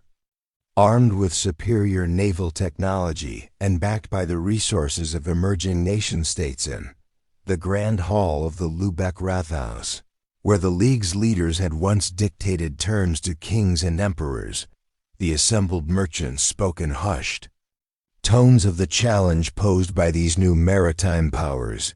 The English, with their growing naval strength and aggressive commercial policies, had begun to establish direct trade relationships with Baltic producers, bypassing Hanseatic intermediaries entirely. The Dutch, with their innovative financial instruments and efficient shipping methods, were capturing an ever larger share of the North Sea trade. The Portuguese and Spanish discoveries had opened pathways to wealth that dwarfed the traditional Baltic commerce, where Hanseatic merchants had once profited from the careful transportation of amber and furs, grain and fish. The new oceanic trade dealt in quantities of precious metals and exotic goods that transformed the very scale of international commerce. The silver mines of Peru and the gold fields of Africa poured wealth into European markets at a rate that made the steady, seasonal rhythms of Baltic trade seem almost quaint by comparison. Yet, the League's response to these challenges was hampered by the very structure that had once been its greatest strength, the Confederation of Autonomous Cities, each jealously guarding its own commercial interests, struggled to present a unified front against competitors who acted with the concentrated power of centralized states, while English merchants operated under the protection of a single crown. Backed by a unified navy and supported by national policies designed to promote trade, the Hanseatic cities continued to pursue their individual interests, often finding themselves in competition with one another as much as with external rivals. The traditional Hanseatic Diet, that venerable institution, where representatives from dozens of cities had once gathered to coordinate their commercial and political strategies, began to experience the strains of these new pressures. Delegates from the more prosperous cities, such as Hamburg and Lübeck, advocated for aggressive measures to maintain their competitive position, including the possibility of military action. Against rivals, representatives from smaller cities, already feeling the economic pressure of declining trade, pressed for more cautious approaches that would preserve what remained of their traditional privileges. Debates that unfolded in these assemblies reflected the broader tensions within the League, the older generation of merchants, who had inherited their positions during the Confederation's golden age, struggled to comprehend the magnitude of the changes occurring around them. They spoke of precedent and tradition, of ancient privileges and time-honored practices, as if the mere invocation of the past could somehow restore the commercial dominance they had once enjoyed. Younger merchants, particularly those from the more exposed western cities, pressed for adaptation and innovation. They argued for the adoption of new financial instruments, the development of joint stock companies, and the establishment of direct trade relationships with the newly discovered lands. Yet their voices were often drowned out by the weight of institutional conservatism and the reluctance of established interests to embrace changes that might threaten their traditional advantages. The slow pace of institutional change within the League stood in stark contrast to the rapid evolution of the commercial environment surrounding it.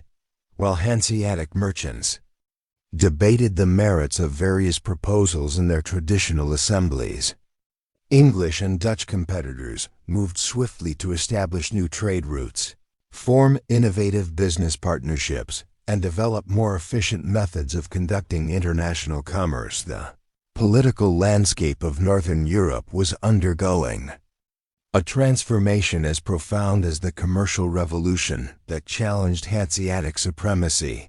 The rise of centralized nation-states, with their concentrated resources and unified policies, presented a challenge to the League's traditional model of autonomous city-states that proved increasingly difficult to navigate in England. The Tudor monarchy was consolidating its power and resources in ways that would have been unthinkable during the League's early centuries. Henry VII and his successors understood the connection between commercial prosperity and political power, implementing policies designed to promote English trade while systematically undermining the privileges that foreign merchants had once enjoyed in English ports. The English crown's support for its own merchants, backed by an increasingly powerful navy, created a formidable competitor to Hanseatic interests. The Steelyard in London, that ancient symbol of Hanseatic presence in England, began to feel the pressure of these new policies. English merchants, supported by royal patronage and parliamentary legislation, demanded the same trading privileges that had long been reserved for their Hanseatic competitors: the special exemptions from customs duties, the right to trade freely throughout the realm, and the immunity from local regulations that had once made Hanseatic merchants the dominant force in English commerce were gradually eroded through a combination of legal challenges and political pressure. The process was subtle, but relentless. New regulations were introduced that, while ostensibly applying to all foreign merchants, were crafted in ways that particularly disadvantaged the Hanseatic traders. Requirements for local partnerships, restrictions on the types of goods that could be imported, and changes to the taxation system all served to reduce the competitive advantages that the League had once enjoyed in the Baltic itself. The emergence of stronger monarchies in Denmark, Sweden, and Poland posed even more direct challenges to Hanseatic autonomy. These kingdoms, no longer content to grant extensive privileges to German merchants, began to assert their own commercial interests and to support the development of native trading classes. The Danish crown, in particular, sought to gain greater control over the Sound, that narrow waterway through which all Baltic trade was forced to pass, seeing in it an opportunity to generate substantial revenues through the collection of tolls and duties. The Swedish monarchy, under the leadership of Gustav Vasa and his successors, pursued policies designed to reduce Swedish dependence on Hanseatic merchants while developing the kingdom's own commercial capabilities. The rich copper and iron mines of Sweden, which had long been sources of Hanseatic profit, were increasingly exploited under direct royal control, with the proceeds used to fund the development of a Swedish merchant marine and the establishment of direct trade relationships with other European powers. The Polish-Lithuanian Commonwealth, that vast state stretching from the Baltic to the Black Sea, began to assert greater control over the grain trade that had been one of the pillars of Hanseatic prosperity. The Polish nobility, enriched by their agricultural estates, sought to bypass German middlemen and establish direct commercial relationships with Western European markets. The port of Gdansk, while still maintaining its Hanseatic connections, found itself increasingly subject to Polish royal authority and compelled to serve Polish commercial interests. The rise of these centralized states was accompanied by the development of new forms of military technology and organization that further undermined the League's traditional advantages. The medieval system of city militias and hired mercenaries, which had served the Hanseatic cities well in their conflicts with pirates and rival merchants, proved inadequate when confronted with the organized armies and professional navies of the emerging nation-states. The English Navy, transformed under Henry VIII into a formidable force of purpose-built warships, could project power across the North Sea in ways that no collection of Hanseatic cities could hope to match. The Danish fleet, supported by the resources of the entire kingdom, controlled the strategic waterways that connected the Baltic to the wider world. The emergence of these naval powers meant that the League could no longer rely on its traditional combination of commercial wealth and military pragmatism to maintain its position in international affairs.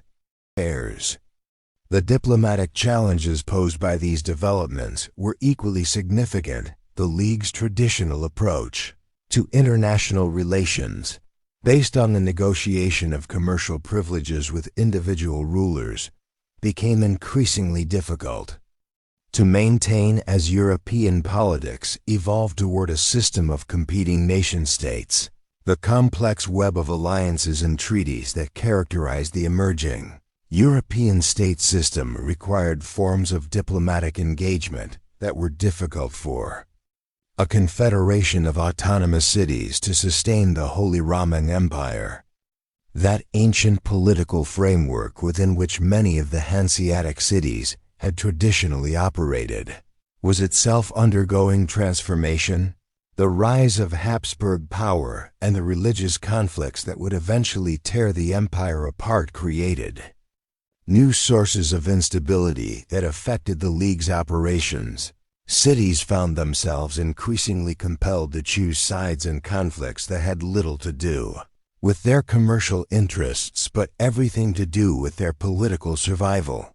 The Protestant Reformation, which swept through Northern Europe during the 16th century, added another layer of complexity to the League's political challenges. The religious divisions that split the German-speaking world also divided the Hanseatic cities, with some embracing Lutheran reform while others remained loyal to Catholic tradition. These religious differences, which had not been significant factors during the League's early centuries, now became sources of political tension that further complicated efforts to maintain unity and coordinate policy. The economic implications of these political changes were profound. The new nation-states possessed resources and capabilities that far exceeded those of individual cities. No matter how wealthy or well-organized, they could offer their merchants forms of protection and support that the League, with its decentralized structure and limited military capabilities, could not match. They could negotiate commercial agreements on a scale and with a level of authority that gave their merchants decisive advantages in international trade. Perhaps most significantly, these emerging states understood the connection between commercial prosperity and political power in ways that allowed them to pursue coherent, long-term strategies for economic development, where the League had always been primarily a commercial organization, seeking to maximize the trading profits of its member cities. The new nation-states pursued commercial policies as instruments of broader political objectives. The external pressures facing the Hanseatic League were matched by internal divisions that gradually undermined the Confederation's ability to respond effectively to the challenges of the changing world. The very diversity that had once been a source of strength, bringing together cities with different specializations and complementary interests, now became a source of weakness as the various members pursued increasingly divergent strategies for dealing with the commercial and political transformations of the age. The question of how to respond to the new oceanic trade routes exposed fundamental differences in perspective among the League's members. The western cities, particularly Hamburg and Bremen, with their proximity to the North Sea and their established connections to English and Dutch markets, saw opportunities to adapt to the new commercial environment by developing their own direct trade relationships with the newly discovered lands.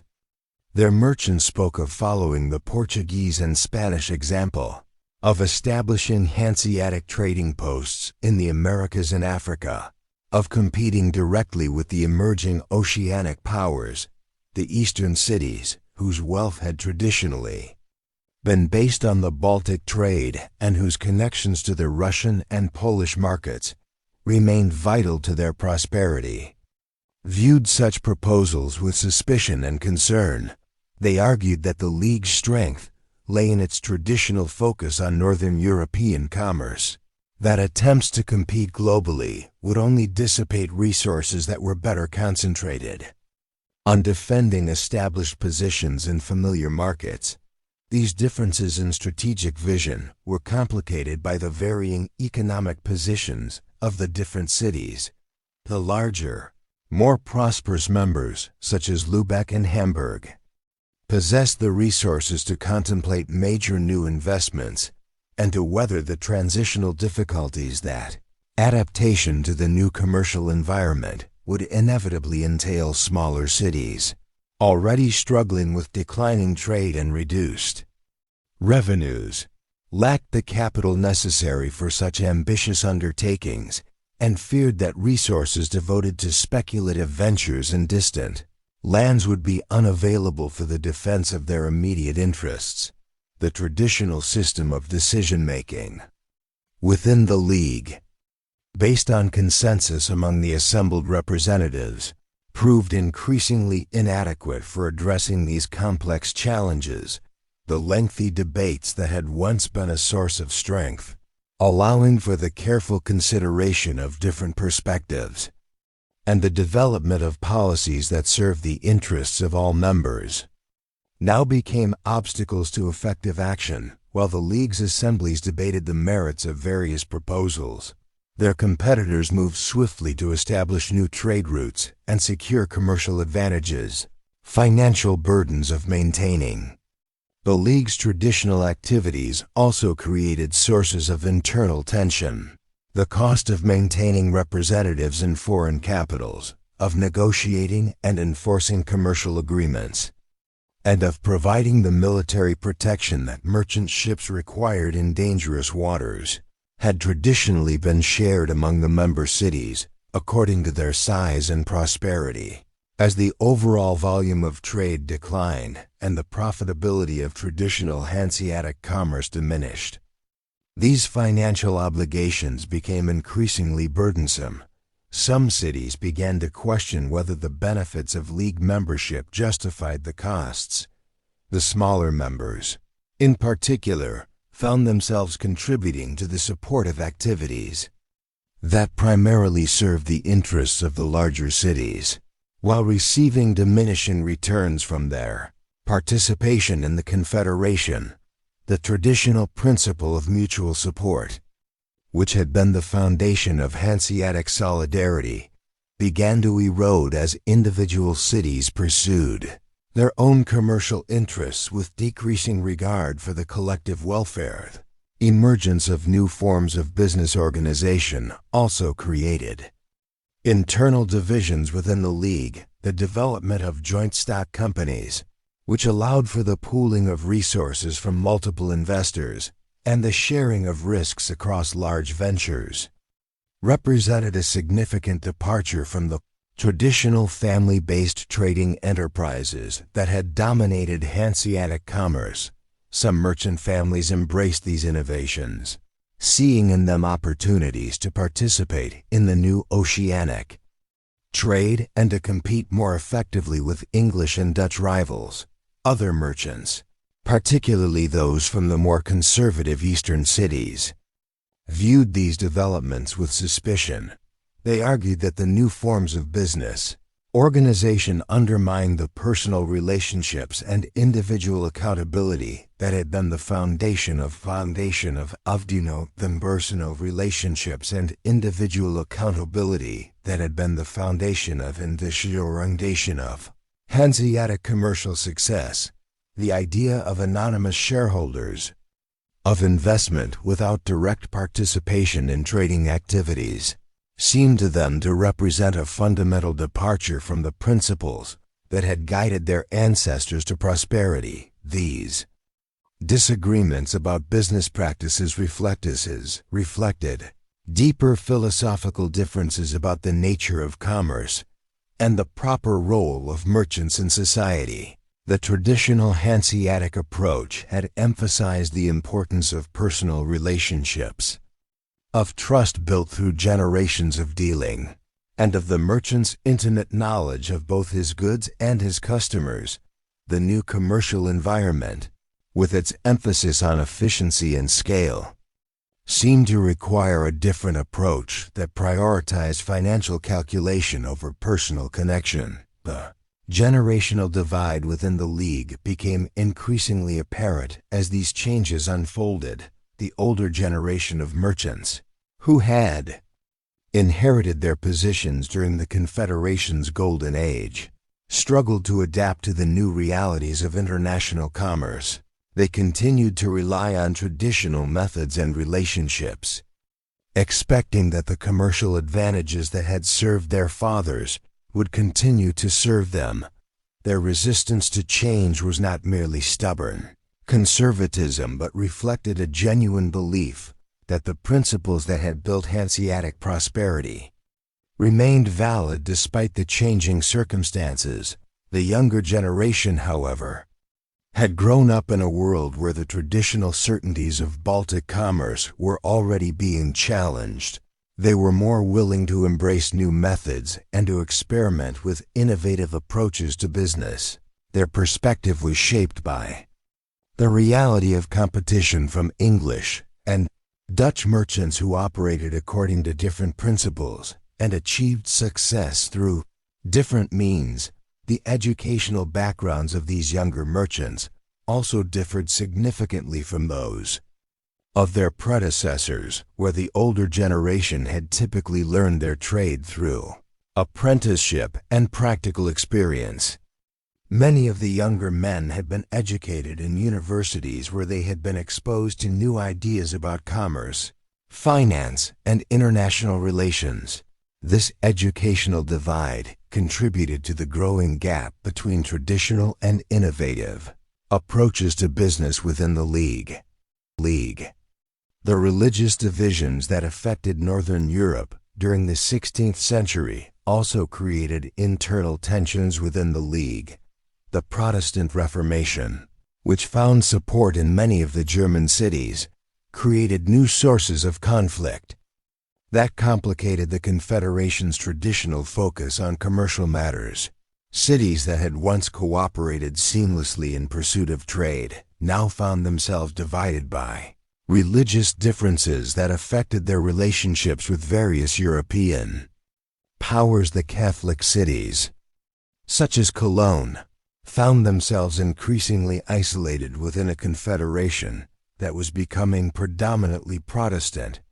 Their commercial relationships with Catholic powers particularly Spain and the Catholic regions of the Holy Roman Empire.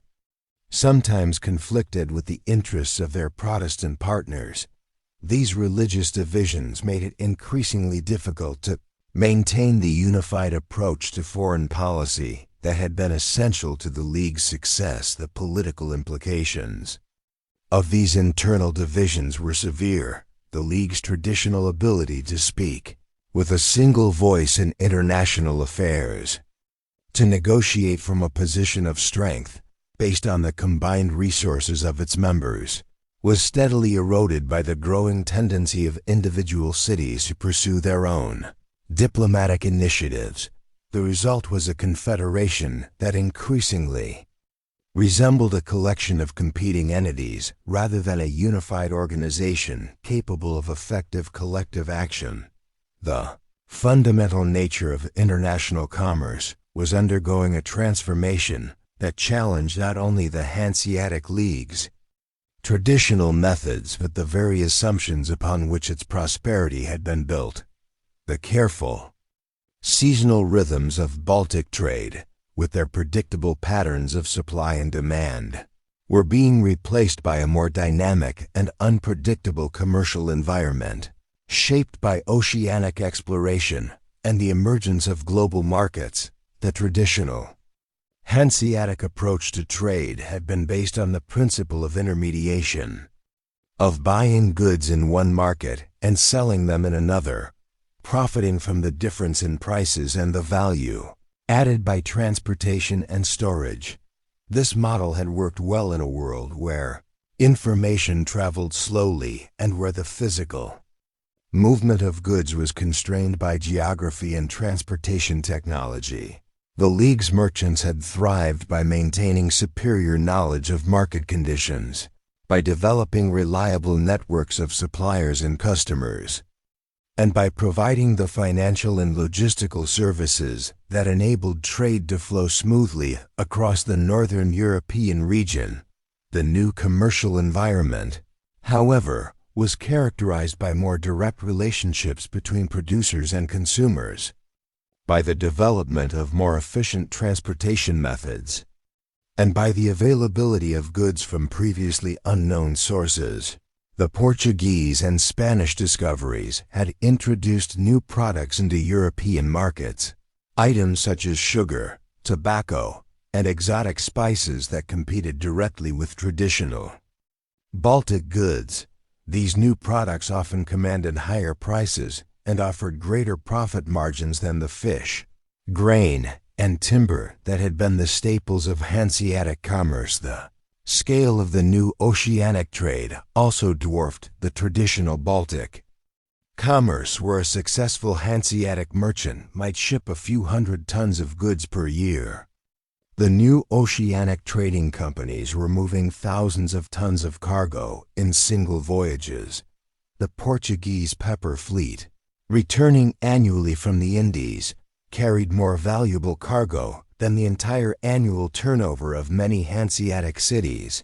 This difference in scale created competitive advantages that individual merchant families, no matter how wealthy or well established, could not hope to match. The financial requirements of oceanic trade also differed significantly from those of traditional Baltic commerce. The new ventures required substantial capital investments in ships, equipment, and supplies, with returns that might not be realized for years.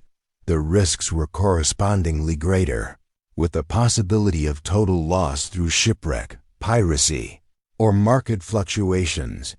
These characteristics of oceanic trade favored the development of new forms of business organization, such as joint stock companies, that could pool resources from multiple investors and spread risks across large operations. The English Muscovy Company, chartered in 1555 to develop trade with Russia, represented one of the new approaches to international commerce that challenged traditional Hanseatic methods. The company combined the resources of numerous English merchants, backed by royal charter and supported by government policy, to establish direct trade relationships with Russian markets that had previously been dominated by Hanseatic intermediaries. The success of this venture demonstrated the effectiveness of the new organizational methods and provided a model that other English companies would follow in developing trade with other regions. The Dutch East India Company, established in 1602, represented the full flowering of these new commercial methods. The company combined enormous financial resources, advanced shipping technology, and government support to create a trading organization that operated on a scale and with a level of efficiency that no traditional merchant confederation could match. The Dutch success in the spice trade, which had once been a source of Hanseatic profit when spices reached Europe through overland routes, demonstrated the obsolescence of the traditional methods that had served the League so well in previous centuries.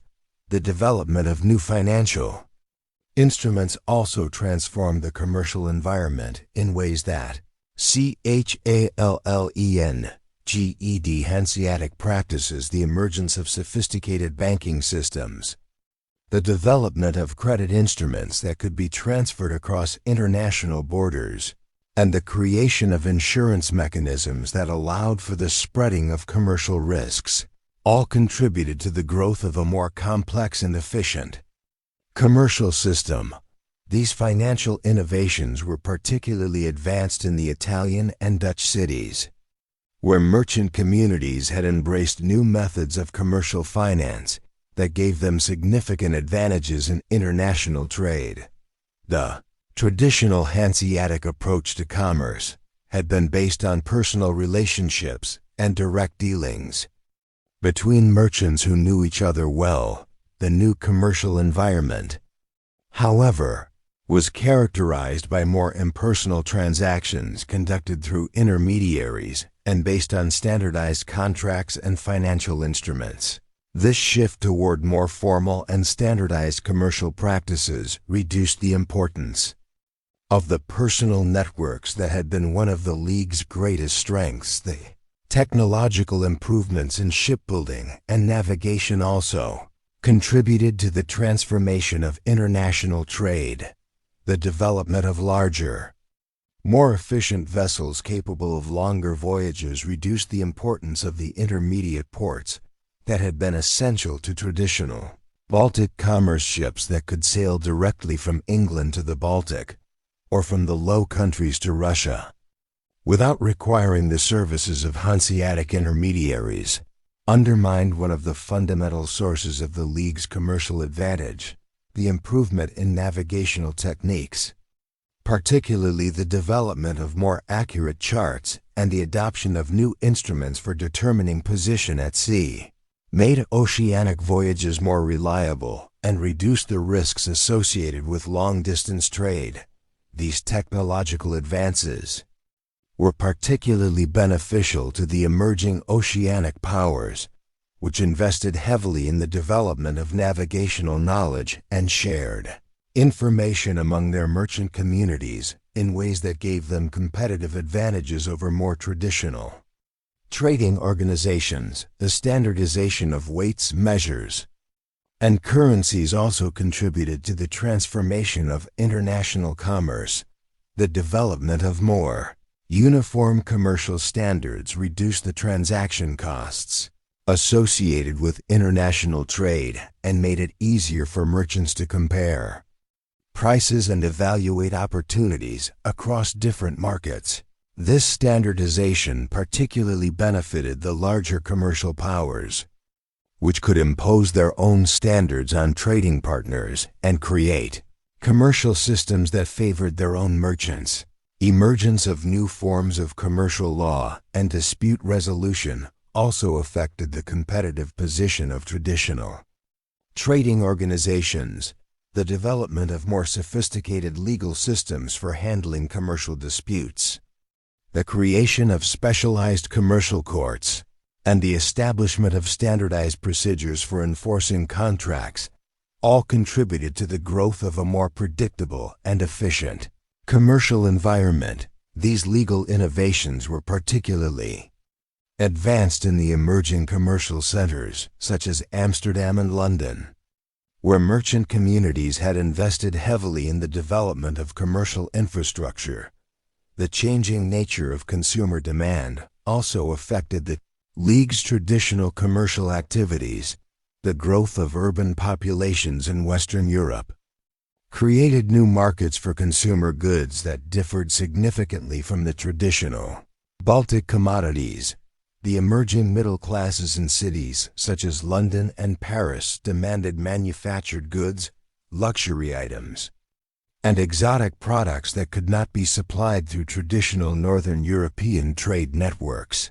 This shift in demand toward products that were either manufactured in Western Europe or imported from distant colonies reduced the importance of the raw materials and food products that had been the foundation of Hanseatic prosperity.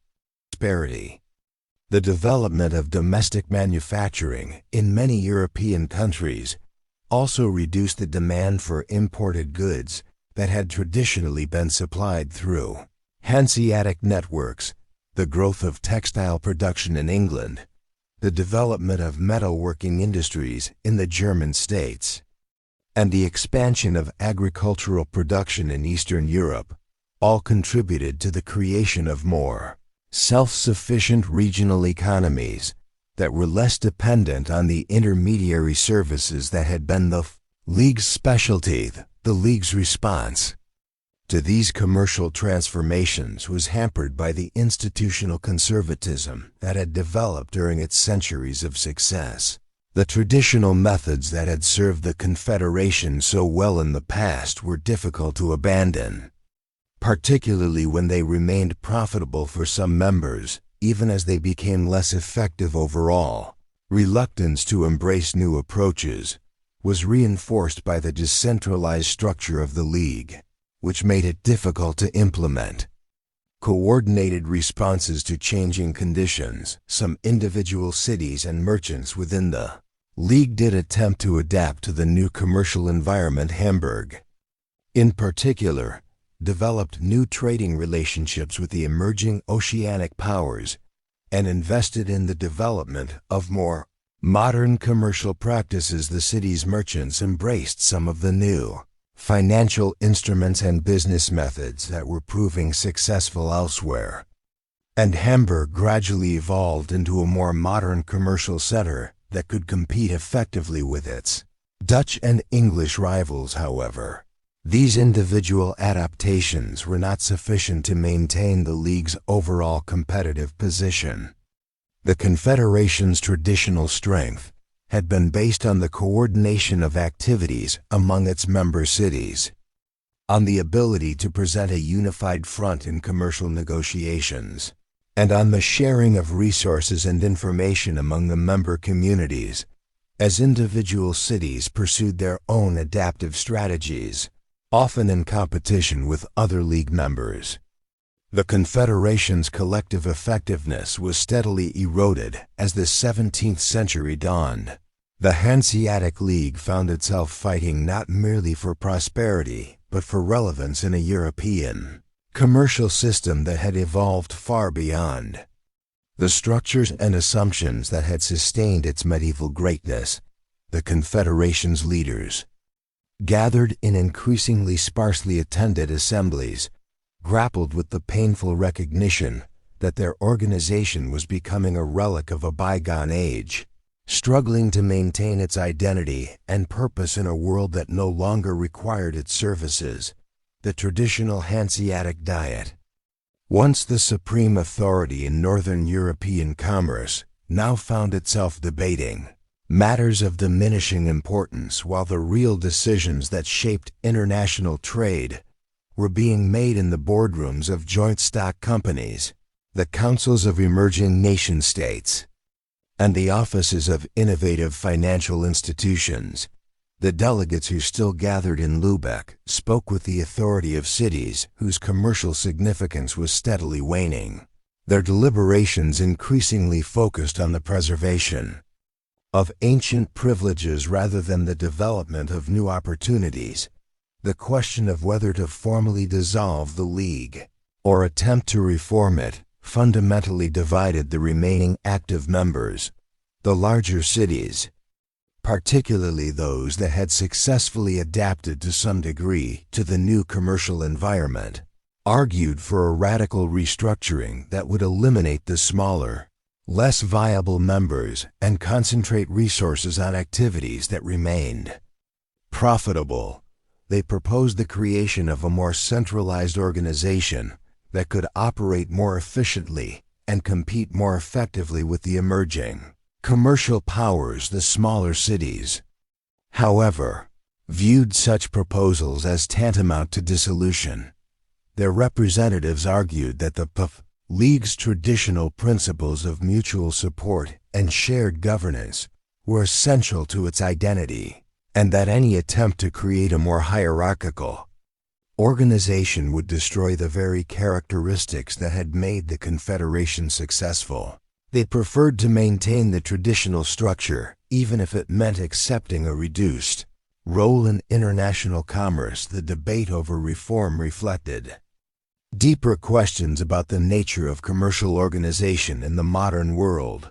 The League's traditional model, based on the cooperation of autonomous political entities, was increasingly at odds with the emerging pattern of commercial organization based on centralized control and unified authority.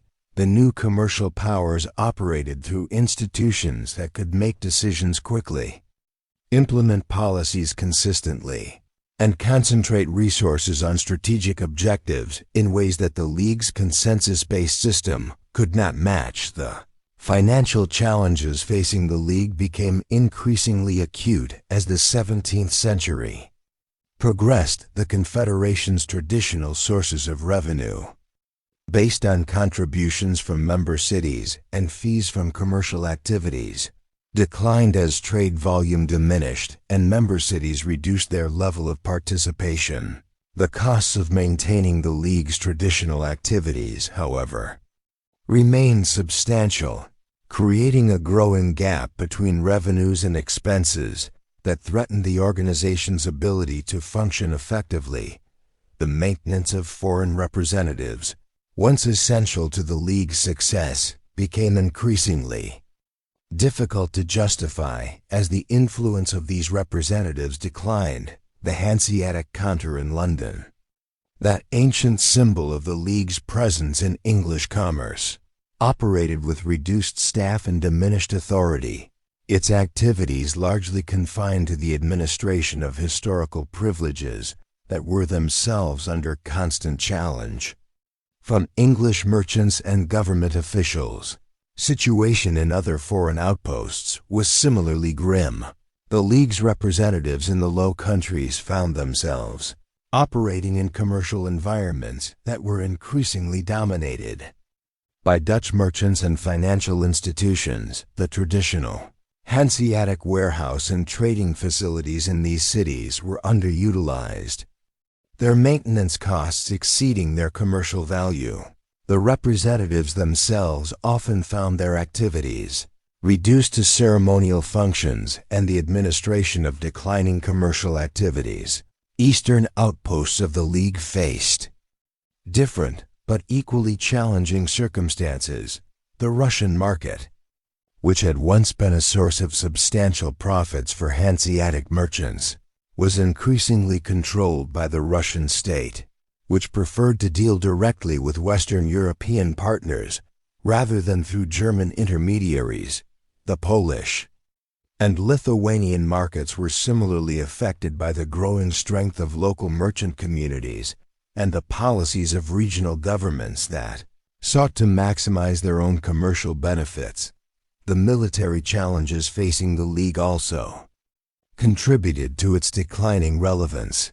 The Confederation's traditional ability to protect its merchant ships and commercial interests through the use of armed escorts and defensive alliances was increasingly inadequate in the face of the professional navies maintained by the emerging nation-states. The League lacked the resources to maintain a naval force capable of competing with the English or Dutch fleets. and its member cities were reluctant to invest in military expenditures that seemed unlikely to produce commensurate benefits. The 30 Years' War, which devastated much of Central Europe from 1618 to 1648, created additional challenges for the League's operations. The conflict disrupted traditional trade routes, imposed financial burdens on the member cities, and created political divisions that further complicated efforts to maintain unified policies. Some cities found themselves on opposite sides of the conflict, their commercial relationships strained by military and political considerations that had little to do with their traditional trading activities. The war also accelerated the transformation of the European political system in ways that further marginalized the League. The Peace of Westphalia, which ended the conflict, established principles of state sovereignty and territorial integrity that were incompatible with the League's traditional model of autonomous cities operating across national boundaries. The new political order recognized the authority of centralized states over all commercial activities within their territories, reducing the scope for the kind of independent commercial organization that the League represented. Cultural and intellectual changes that accompanied the broader transformation of European society also affected the League's position. The Renaissance emphasis on innovation and individual achievement was not easily compatible with the League's traditional emphasis on collective action and the preservation of ancient privileges. The new commercial culture celebrated entrepreneurship and risk-taking, qualities that were not well represented in the League's increasingly conservative approach to business. The scientific revolution and the development of new technologies also contributed to the League's marginalization. The improvements in navigation, shipbuilding, and manufacturing that were transforming international commerce required levels of investment and expertise that individual cities could not easily provide. The new technologies favored larger, more centralized organizations that could coordinate research and development activities and implement innovations on a scale that would make them economically viable. The educational changes that accompanied these broader transformations also affected the League's competitive position. The development of new forms of commercial education, the growth of universities that specialized in the study of economics and international relations, and the emergence of professional schools that trained merchants and administrators in modern business methods all contributed to the creation of a more sophisticated commercial class that was better equipped to compete in the new international environment. The League's traditional approach to commercial education, based on apprenticeship and practical experience, was increasingly inadequate for dealing with the complexities of modern international trade.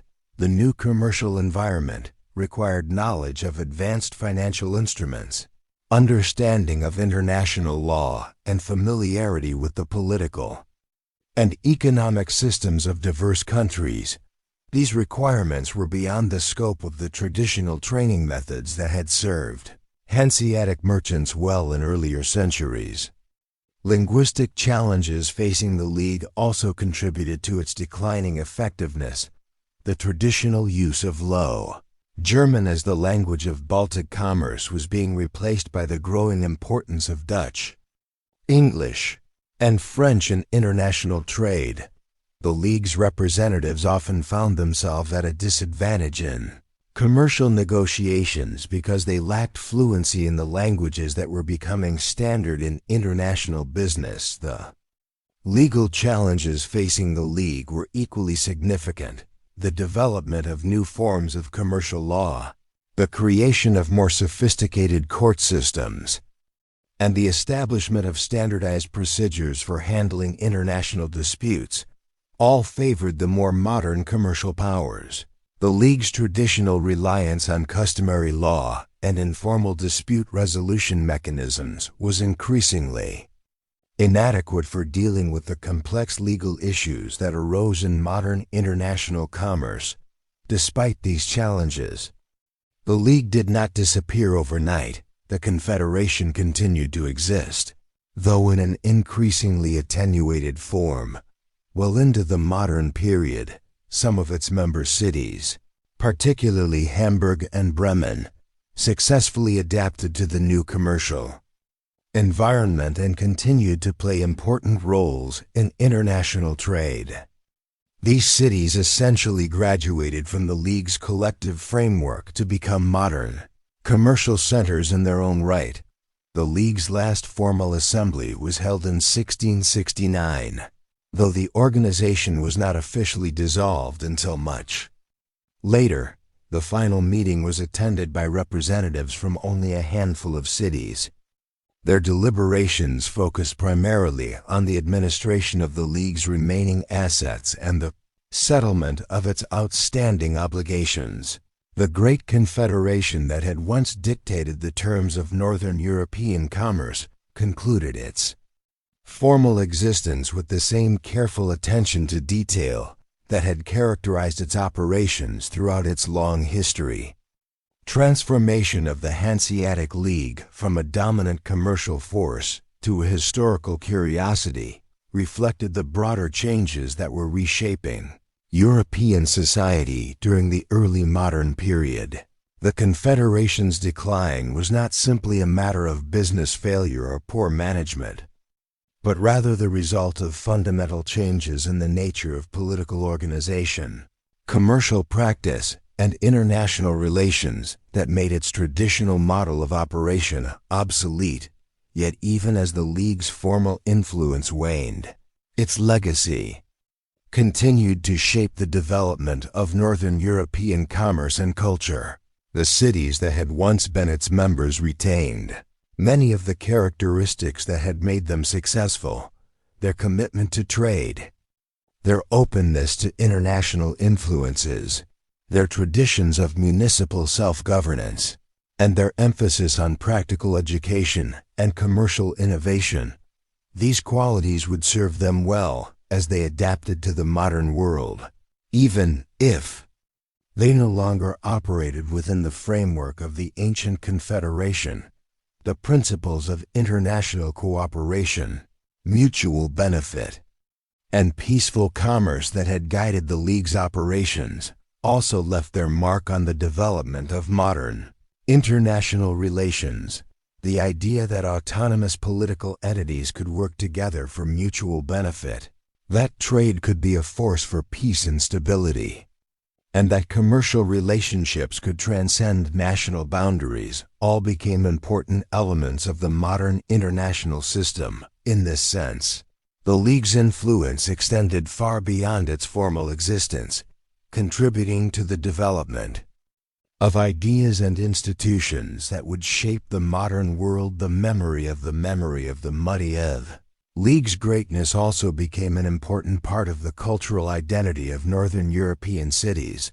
The proud traditions of municipal independence, commercial expertise, and international engagement that had characterized the Confederation's golden age continued to influence the way these cities understood themselves and their place in the world.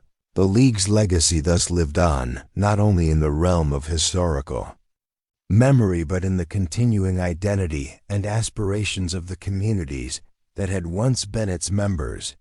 As the 17th century drew to a close, the great ships that had once carried the League's merchants across the Baltic waters continued to sail, though now under different flags and in service of different masters. The warehouses that had once stored Hanseatic goods now contained the products of a global economy that the League's founders could never have imagined. The counting houses where Hanseatic merchants had once calculated their profits now served new masters, who employed new methods to achieve success in a transformed world. The wind that had once filled the sails of Hanseatic vessels now carried the ships of the Dutch East India Company. the English Hudson's Bay Company, and the other commercial organizations that had inherited the League's role in international trade. The tide that had once brought prosperity to the Baltic ports now flowed toward new destinations, carrying the wealth of the Americas and the Indies to markets that operated according to principles that the League's founders would have found difficult to comprehend yet. In the rhythm of the waves that lapped against the quays of Lübeck and Hamburg, in the cry of the seabirds that wheeled above the harbors of Bergen and Riga, in the whisper of the wind through the rigging of the ships that still called at these ancient ports, something of the League's spirit endured. The great confederation was gone, but the tradition of commerce that it had embodied, the vision of prosperity through trade that it had pursued, and the ideal of peaceful cooperation that it had represented continued to inspire those who followed in its wake. The Hanseatic League had passed into history, but its legacy lived on in the continuing story of human commerce and the endless quest for prosperity through peaceful exchange. The transformation came not with thunder, but with the quiet insistence of changing tides. As the 16th century deepened, the Hanseatic League found itself navigating waters that had grown unfamiliar, where the old certainties of medieval commerce dissolved like morning mist before the rising sun of a new economic age. The Portuguese ships that rounded the Cape of Good Hope carried more than exotic spices and precious goods. They carried the seeds of a revolution that would reshape the very foundations of European trade, the Indian Ocean. Once a distant dream spoken of in whispered tales, became a highway for merchant vessels that bypassed the traditional routes through the Baltic and North Seas. The discovery of the Americas opened vast new markets and sources of wealth that dwarfed the modest grain and timber trades upon which the League had built its fortune. In the counting houses of Lübeck, where merchants had once calculated profits with the confidence of kings, doubt began to creep in like shadows at twilight. The great trading companies of England and the Netherlands possessed resources and organizational structures that made the loose confederation of Hanseatic cities seem antiquated, a relic of a simpler time when distance provided protection and local knowledge meant everything. The League's response to these challenges revealed both its greatest strength and its fatal weakness. The same decentralized structure that had allowed individual cities to flourish in the medieval period now prevented the Confederation from mounting a unified response to transcended regional boundaries. When the Dutch East India Company was established in 1602, it represented a concentration of capital and purpose that no combination of Hanseatic cities could match. The age of corporate capitalism had arrived, and the League's medieval guild system seemed as outdated as chainmail in an era of gunpowder. The last great assembly of the Hanseatic League convened in Lübeck in 1669, a gathering that would have been unrecognizable to the merchants who had attended the Confederation's early meetings 3 centuries before, where once representatives from nearly 200 cities had gathered to discuss matters of mutual interest. Now only a handful of delegates made the journey to what had once been the League's proud capital. The cities that remained active in the League, Lübeck, Hamburg, and Bremen, had become shadows of their former selves in terms of political influence.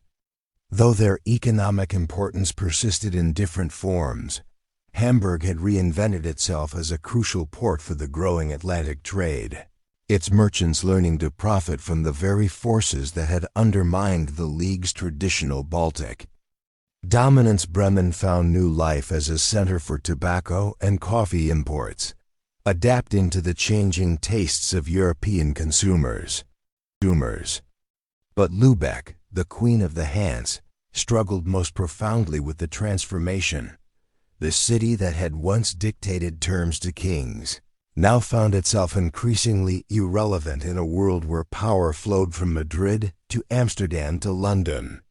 Magnificent merchants' houses that lined its streets stood as monuments to a vanished age, their Gothic splendor a reminder of glories that seemed to belong to another world entirely. Formal dissolution of the League was never officially declared, like so many institutions of the medieval period.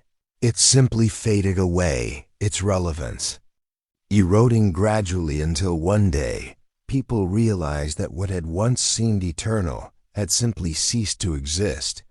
The last recorded mention of a Hanseatic assembly dates to 1630, and by the time of the Peace of Westphalia in 1648, the League had already become a memory, its political functions absorbed by the emerging nation-states of early modern Europe. Yet even as the League's political influence waned, its economic legacy continued to shape the development of Northern European commerce. The trading networks that Hanseatic merchants had established over centuries did not disappear overnight. They evolved, adapted, and found new forms of expression. The family businesses that had served as the backbone of League commerce survived the Confederation's decline, some transforming themselves into modern commercial enterprises that would prosper well into the industrial age. The banking innovations that had emerged from Hanseatic commerce letters of credit, standardized weights and measures, and sophisticated accounting practices became part of the foundation upon which modern European finance was built. The League's emphasis on commercial law and dispute resolution influenced the development of international trade law, while its networks of correspondent relationships provided a model for the global trading companies that would dominate the colonial period. Perhaps nowhere was the League's legacy more profound than in the realm of culture and identity. The centuries of commercial cooperation had created a distinctive Northern European cultural sphere that transcended national boundaries. The Low German language, which had served as the lingua franca of Hanseatic commerce, left its mark on the languages of the Baltic region, where German loanwords in areas of trade, law, and administration survived long after the League's political influence had vanished. The architectural heritage of the Hanseatic cities provided a visible reminder of the League's former greatness. The brick Gothic churches and merchant halls of Lübeck, the warehouse districts of Bergen, and the guild halls of Novgorod stood as monuments to an age when commerce and culture had been inseparably linked. These buildings served not merely as historical curiosities, but as symbols of a particular approach to urban life that emphasized both prosperity and civic responsibility. The Hanseatic concept of urban governance, the idea that cities could be autonomous political entities capable of managing their own affairs and forming voluntary associations for mutual benefit, provided inspiration for later democratic movements. The League's emphasis on negotiation rather than conquest, on commercial partnership rather than territorial domination, offered an alternative model of power that would influence political thought for centuries to come. In the realm of education and scholarship, the League's legacy was equally significant. The universities that had been established in Hanseatic cities, Rostock, Greifswald, and others, became centers of learning that attracted students from across Northern Europe. The intellectual exchange fostered by commercial connections helped to spread Renaissance ideas northward, while the practical knowledge gained through trade contributed to advances in navigation, cartography, and natural philosophy. The League's approach to religious tolerance, born of commercial necessity rather than philosophical conviction, nevertheless provided a practical model for how different confessions could coexist within a single political framework. When the Protestant Reformation divided Europe along religious lines, Many Hanseatic cities successfully navigated the theological controversies by maintaining their traditional focus on practical cooperation and commercial advantage. The literary traditions that emerged from Hanseatic culture reflected the cosmopolitan outlook that centuries of trade had fostered. The merchant families who had grown wealthy through commerce became patrons of the arts, commissioning works that celebrated not only their own achievements, but also the broader cultural synthesis that the League had made possible. The epic poems, historical chronicles, and devotional works produced in Hanseatic cities often reflected themes of journey and exchange, of distant lands made familiar through commerce, and of the transformation of the mundane act of trade into something approaching the sacred. The ships that had carried Hanseatic merchants across the gray waters of the North and Baltic seas left behind more than memories. The distinctive cod design, with its high sides and single mast, had influenced shipbuilding throughout Northern Europe. The practical innovations developed to handle the challenging conditions of northern waters improved hull designs, more efficient rigging systems, and better methods of cargo storage became part of the general fund of maritime knowledge that would serve European explorers and traders for generations. The navigational techniques perfected by Hanseatic sailors, including the use of coastal landmarks, tidal calculations, and dead reckoning, formed the foundation for the more sophisticated navigation methods that would later enable transoceanic voyages. The maps and charts compiled by League merchants, with their detailed knowledge of harbors, currents, and seasonal weather patterns, provided essential information for the development of modern cartography. The ports that had served as the League's commercial centers retained their importance long after the Confederation's decline. Hamburg emerged as one of Europe's most important maritime gateways, its position on the Elbe River making it a natural conduit for trade between the German interior and the wider world. The port facilities developed during the Hanseatic period, the warehouses, wharves, and administrative buildings provided the infrastructure for this continued prosperity. The insurance and risk-sharing mechanisms that had evolved to protect Hanseatic merchants from the uncertainties of maritime commerce became models for the development of modern commercial insurance. The practices of pooling risks, sharing losses, and calculating premiums based on historical experience laid the groundwork for the sophisticated financial instruments that would later enable the expansion of global trade. The merchant marine tradition that had sustained the League lived on in the seafaring communities of Northern Europe. The skills and knowledge passed down through generations of sailors, shipbuilders, and port workers became part of the cultural inheritance that would serve these communities well into the modern era. The Baltic and North Sea ports that had once hosted Hanseatic fleets continued to play crucial roles in European maritime commerce, their prosperity testimony to the enduring significance of the trading networks that the League had established. The commercial practices that had made the Hanseatic League successful did not disappear with the Confederation's decline. They evolved and adapted to new circumstances. The emphasis on quality control, standardized measurements, and reliable delivery that had characterized League commerce became standard practices throughout European trade.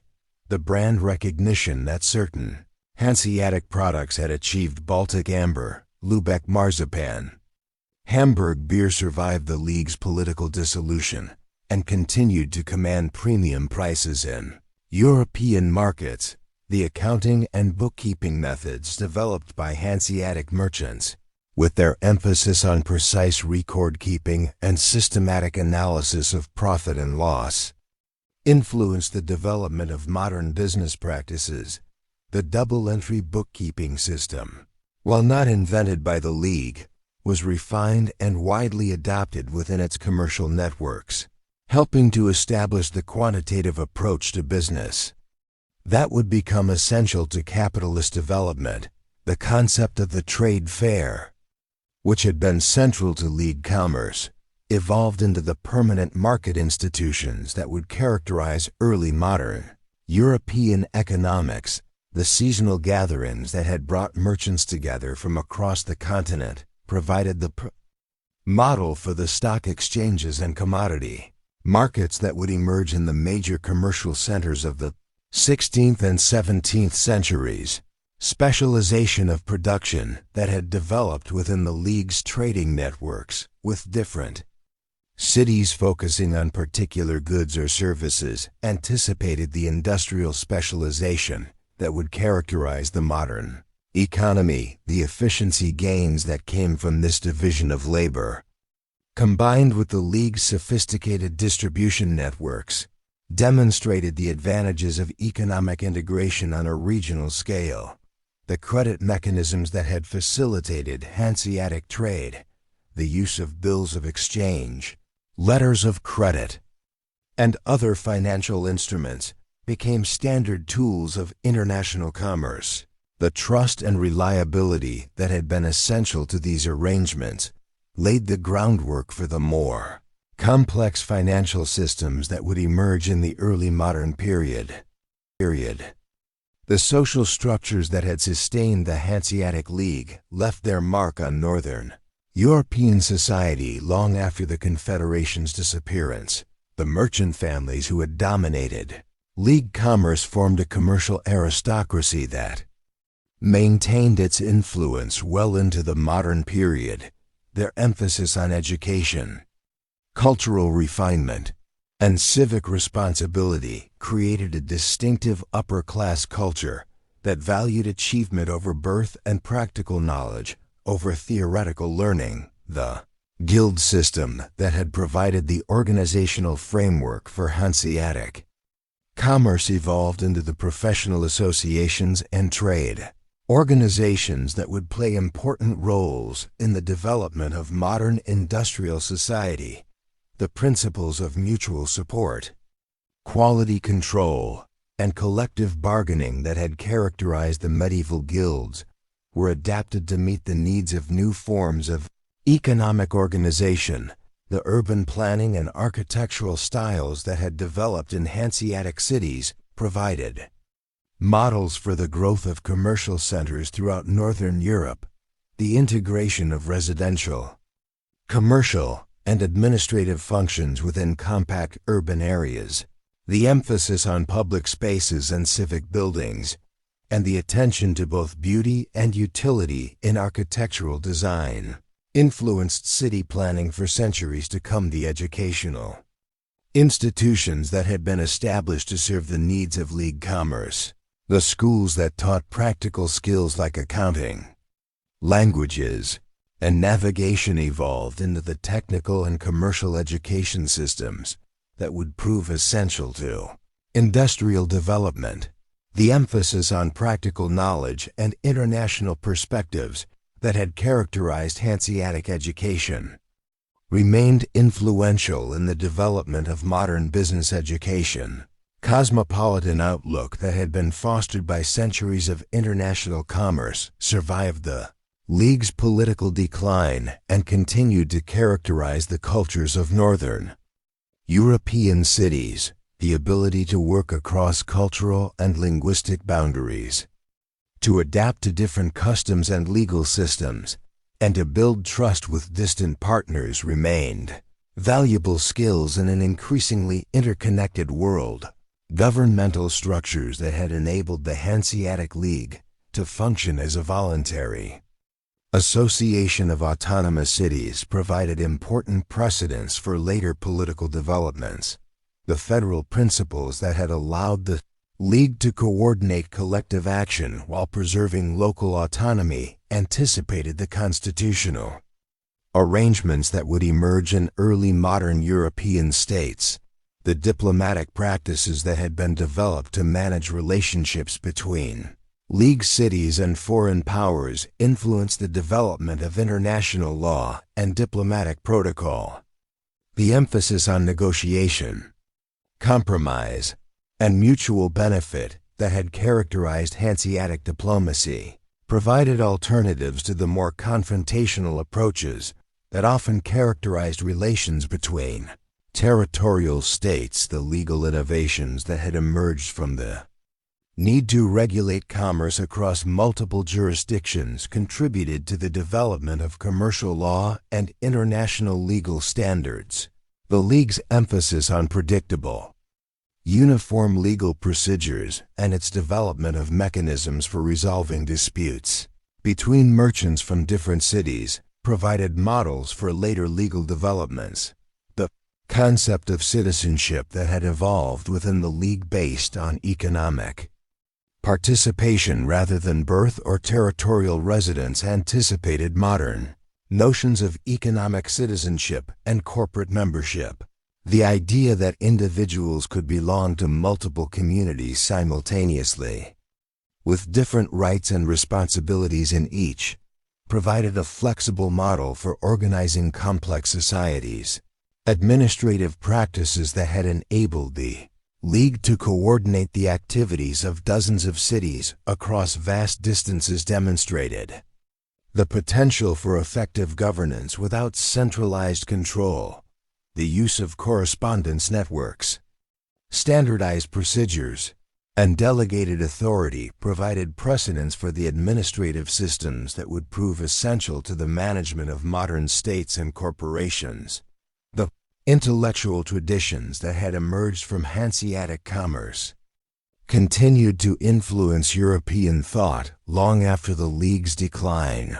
The practical rationalism that had characterized League culture, the emphasis on empirical observation, systematic analysis, and pragmatic problem-solving contributed to the development of scientific methodology and philosophical empiricism. The geographical knowledge that had been accumulated through centuries of trade provided the foundation for the more systematic geographical and cartographical studies that would emerge in the early modern period.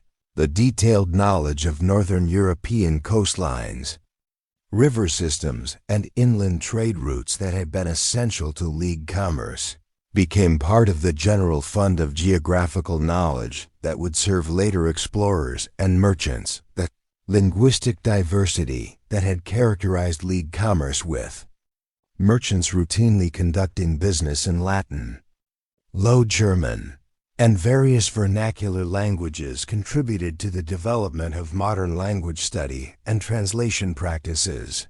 The practical multilingualism that had been essential to Hanseatic trade provided models for the systematic study of languages and the development of language education. The technological innovations that had emerged from the practical needs of commerce improvements in shipbuilding, navigation, manufacturing, and transportation became part of the technological heritage that would contribute to the scientific revolution and the industrial revolution. The emphasis on practical experimentation and systematic improvement that had characterized League culture provided important precedents for the systematic approach to technological development that would characterize the modern period. The historical consciousness that had developed within League culture, the awareness that commercial practices and political arrangements were subject to change and evolution, contributed to the development of historical thinking and the systematic study of the past. Chronicles and records that had been maintained by League cities provided important sources for the development of historical scholarship as the 17th century progressed.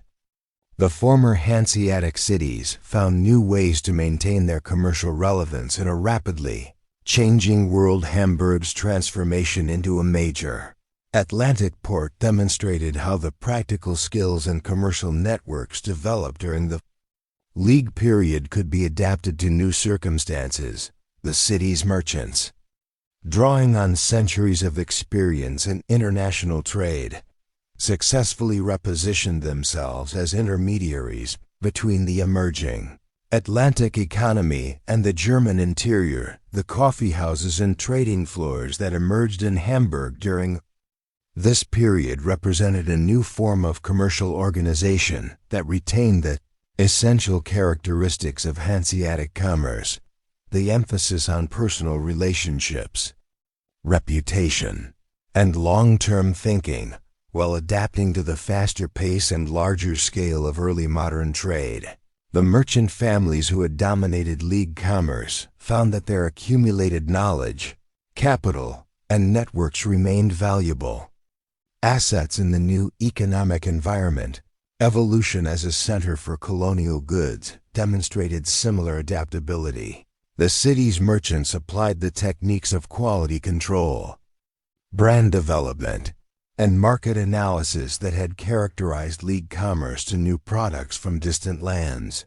The tobacco and coffee trades that became central to Bremen's economy in the 17th and 18th centuries were conducted according to principles that would have been familiar to their Hanseatic predecessors. Lübeck struggled to maintain its commercial position in the changed circumstances of the early modern period illustrated both the opportunities and limitations that former League cities faced. While the city could no longer claim the political and economic dominance it had enjoyed in the medieval period, its accumulated expertise in particular trades, especially the luxury goods that continued to command premium prices, allowed it to maintain a prosperous, if reduced, role in European commerce. The smaller cities that had once been part of the League faced more difficult transitions. Some, like Wismar and Rostock, found new roles as regional centers serving more limited territories. Others, like Visby and Bergen, retained their commercial functions, but within fundamentally different political and economic contexts. The adaptability and resilience that had characterized Hanseatic culture served these communities well as they navigated the challenges of the early modern period. The cultural traditions that had been fostered by centuries of Hanseatic commerce continued to influence the development of Northern European culture long after the League's political decline. The emphasis on practical education, international perspective, and commercial achievement that had characterized League culture remained influential in the educational and cultural institutions of the former Hanseatic cities. Architectural heritage of the League period continued to shape the physical development of Northern European cities. The brick Gothic style that had been perfected in Hanseatic cities became a distinctive regional architectural tradition that influenced building design well into the modern period. The emphasis on both functionality and beauty that had characterized League architecture provided a model for the integration of commercial and aesthetic considerations in urban planning. The literary and artistic traditions that had emerged from League culture continued to influence cultural development in Northern Europe. The themes of journey and exchange, of distant lands made familiar through commerce, and of the transformation of the mundane into the meaningful that had characterized Hanseatic literature, remained influential in the development of regional cultural identity. The musical traditions that had developed in Hanseatic cities, including the sophisticated church music and secular compositions that had been supported by wealthy merchant families, continued to influence the development of Northern European musical culture. The cosmopolitan outlook that had been fostered by international commerce remained evident in the cultural productions of the former League cities. The culinary traditions that had emerged from the League's extensive trade networks, the integration of imported spices and ingredients into local cooking, the development of distinctive regional specialties, and the emphasis on both quality and presentation that had characterized merchant hospitality continued to influenced the development of Northern European cuisine and dining customs. The principles of organization and cooperation that had made the Hanseatic League successful continued to influence the development of European institutions long after the Confederation's disappearance. The federal structure that had allowed the League to coordinate collective action while preserving local autonomy provided important precedents for the development of modern federal systems of government. Diplomatic practices that had enabled the League to maintain peaceful relations with diverse neighbors, while protecting its commercial interests, influenced the development of international law and diplomatic protocol. The emphasis on negotiation, compromise, and mutual benefit that had characterized Hanseatic diplomacy provided alternatives to the more confrontational approaches that often characterized relations between territorial states. The commercial practices that had been developed within the League's trading networks became standard features of European commerce. The emphasis on quality control, standardized measurements, reliable delivery, and customer service that had characterized League commerce influenced the development of modern business practices and commercial ethics. The technological innovations that had emerged from the practical needs of Hanseatic commerce, improvements in shipbuilding, navigation, manufacturing, and transportation became part of the technological heritage that would contribute to the scientific revolution and the industrial revolution. The emphasis on practical experimentation and systematic improvement that had characterized League culture provided important precedents for the systematic approach to technological development that would characterize the modern period. The educational and cultural institutions that had been established to serve the needs of League commerce evolved into the technical and commercial education systems that would prove essential to industrial development. The emphasis on practical knowledge, international perspectives, and systematic analysis that had characterized Hanseatic education remained influential in the development of modern educational systems. The intellectual traditions that had emerged from Hanseatic commerce, the practical rationalism, systematic observation, and pragmatic problem-solving that had characterized League culture contributed to the development of scientific methodology and philosophical empiricism.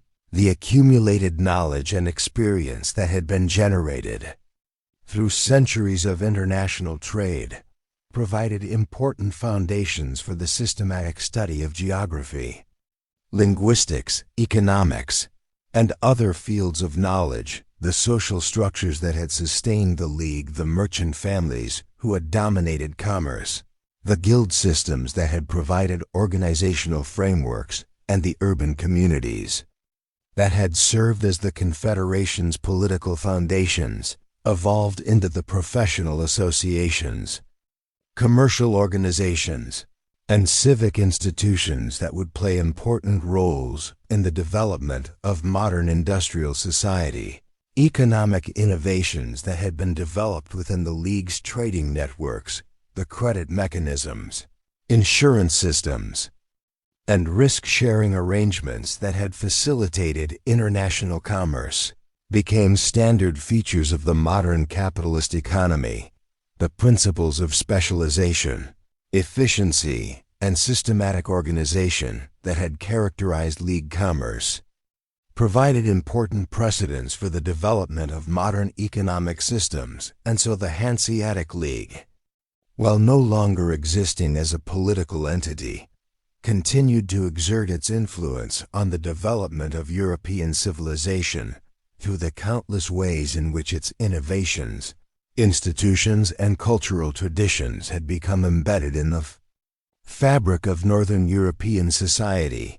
The merchants who had once sailed the gray waters of the North and Baltic Seas in search of profit and partnership had created something far more enduring than a simple commercial confederation. They had helped To shape the fundamental character of European civilization itself, the legacy of the Hanseatic League can be found in the continuing importance of the northern European ports that had served as its commercial centers, in the federal structures that have enabled modern European political integration, in the commercial practices that continue to govern international trade, and in the cultural traditions that still influence the development of Northern European society.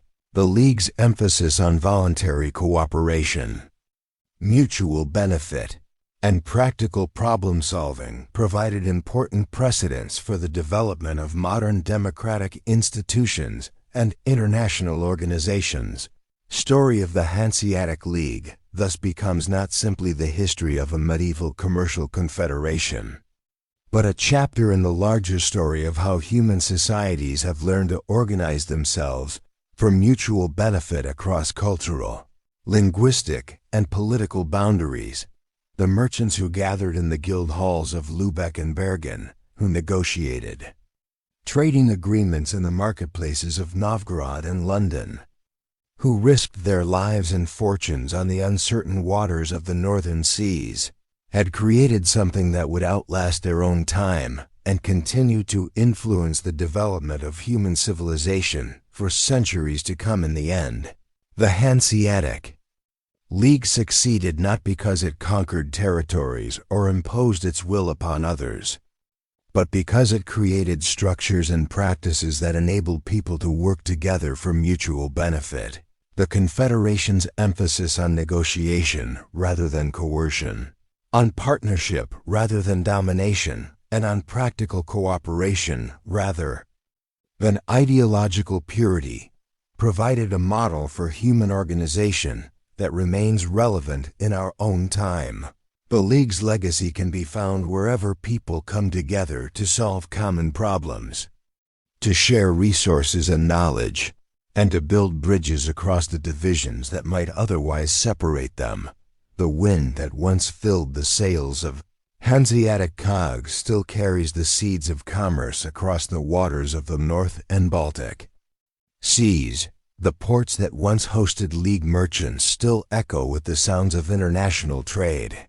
The cities that once sent their representatives to the great assemblies in Lübeck still bear the marks of their Hanseatic heritage in their architecture, their institutions, and their cultural traditions. And the principles of cooperation and mutual benefit that made the League possible continue to inspire those who seek to build a more prosperous and peaceful world. Time flows like the great rivers that carried Hanseatic goods into the heart of Europe, bearing all things toward the sea. The confederation that once dominated the commerce of Northern Europe has passed into history, but its influence continues to shape the world we inhabit in the quiet morning hours. When the mist rises from the waters of the Baltic, one can almost hear the voices of the merchants who once gathered in the guild halls of Lübeck, discussing the terms of trade and the prospects for partnership. Their words have been carried away by the wind, but their legacy remains written in the stone of cathedral walls and the memory of the cities. They helped to build the Hanseatic League, had shown that power need not come from the sword, that wealth need not be built upon the suffering of others, and that different peoples could work together for mutual benefit without losing their individual identities. In an age of kings and emperors, of conquest and domination, the League had offered a different vision of human organization, one based on voluntary cooperation, negotiated agreement, and shared prosperity. That vision, like the League itself, may have belonged to a particular time and place, but its influence continues to resonate through the centuries, a reminder that human beings are capable of creating institutions and practices that serve the common good. In the silence that follows the telling of this tale, one can almost hear the whisper of ancient sails catching the wind, the creak of wooden hulls riding the waves, and the distant echo of voices calling across the waters of memory. The Hanseatic League may have passed into history, but its story continues to live in the consciousness of those who remember that commerce and culture, profit and partnership, ambition and cooperation need not be strangers to one another. The merchants who once sailed these northern seas in search of fortune and friendship had created something that transcended their own time and place, leaving behind a legacy that continues to inspire and inform our understanding of what human beings can accomplish when they choose cooperation over conflict, negotiation over domination, and mutual benefit over narrow self-interest. Tide turns, as it always has, carrying with it the dreams and ambitions of those who dared to venture beyond the horizon in search of something better. The Hanseatic League, like the tide itself, had its moment of fullness and its time of ebbing, but its influence continues to shape the shores of human civilization. A reminder that the greatest achievements of our species have always come from our ability to work together, to share our knowledge and resources, and to build bridges across the differences that might otherwise divide us. Thank you for joining this journey through the rise and legacy of the Hanseatic League. If these stories of history's forgotten chapters have touched your heart, please like this video, share it with others who appreciate the deeper currents of our past, and subscribe to Fall Asleep to History for more tales that connect us to the enduring human story. Your support helps ensure that these voices from the past continue to find new listeners in the present. Sweet dreams, and may the echoes of history guide you gently into peaceful rest.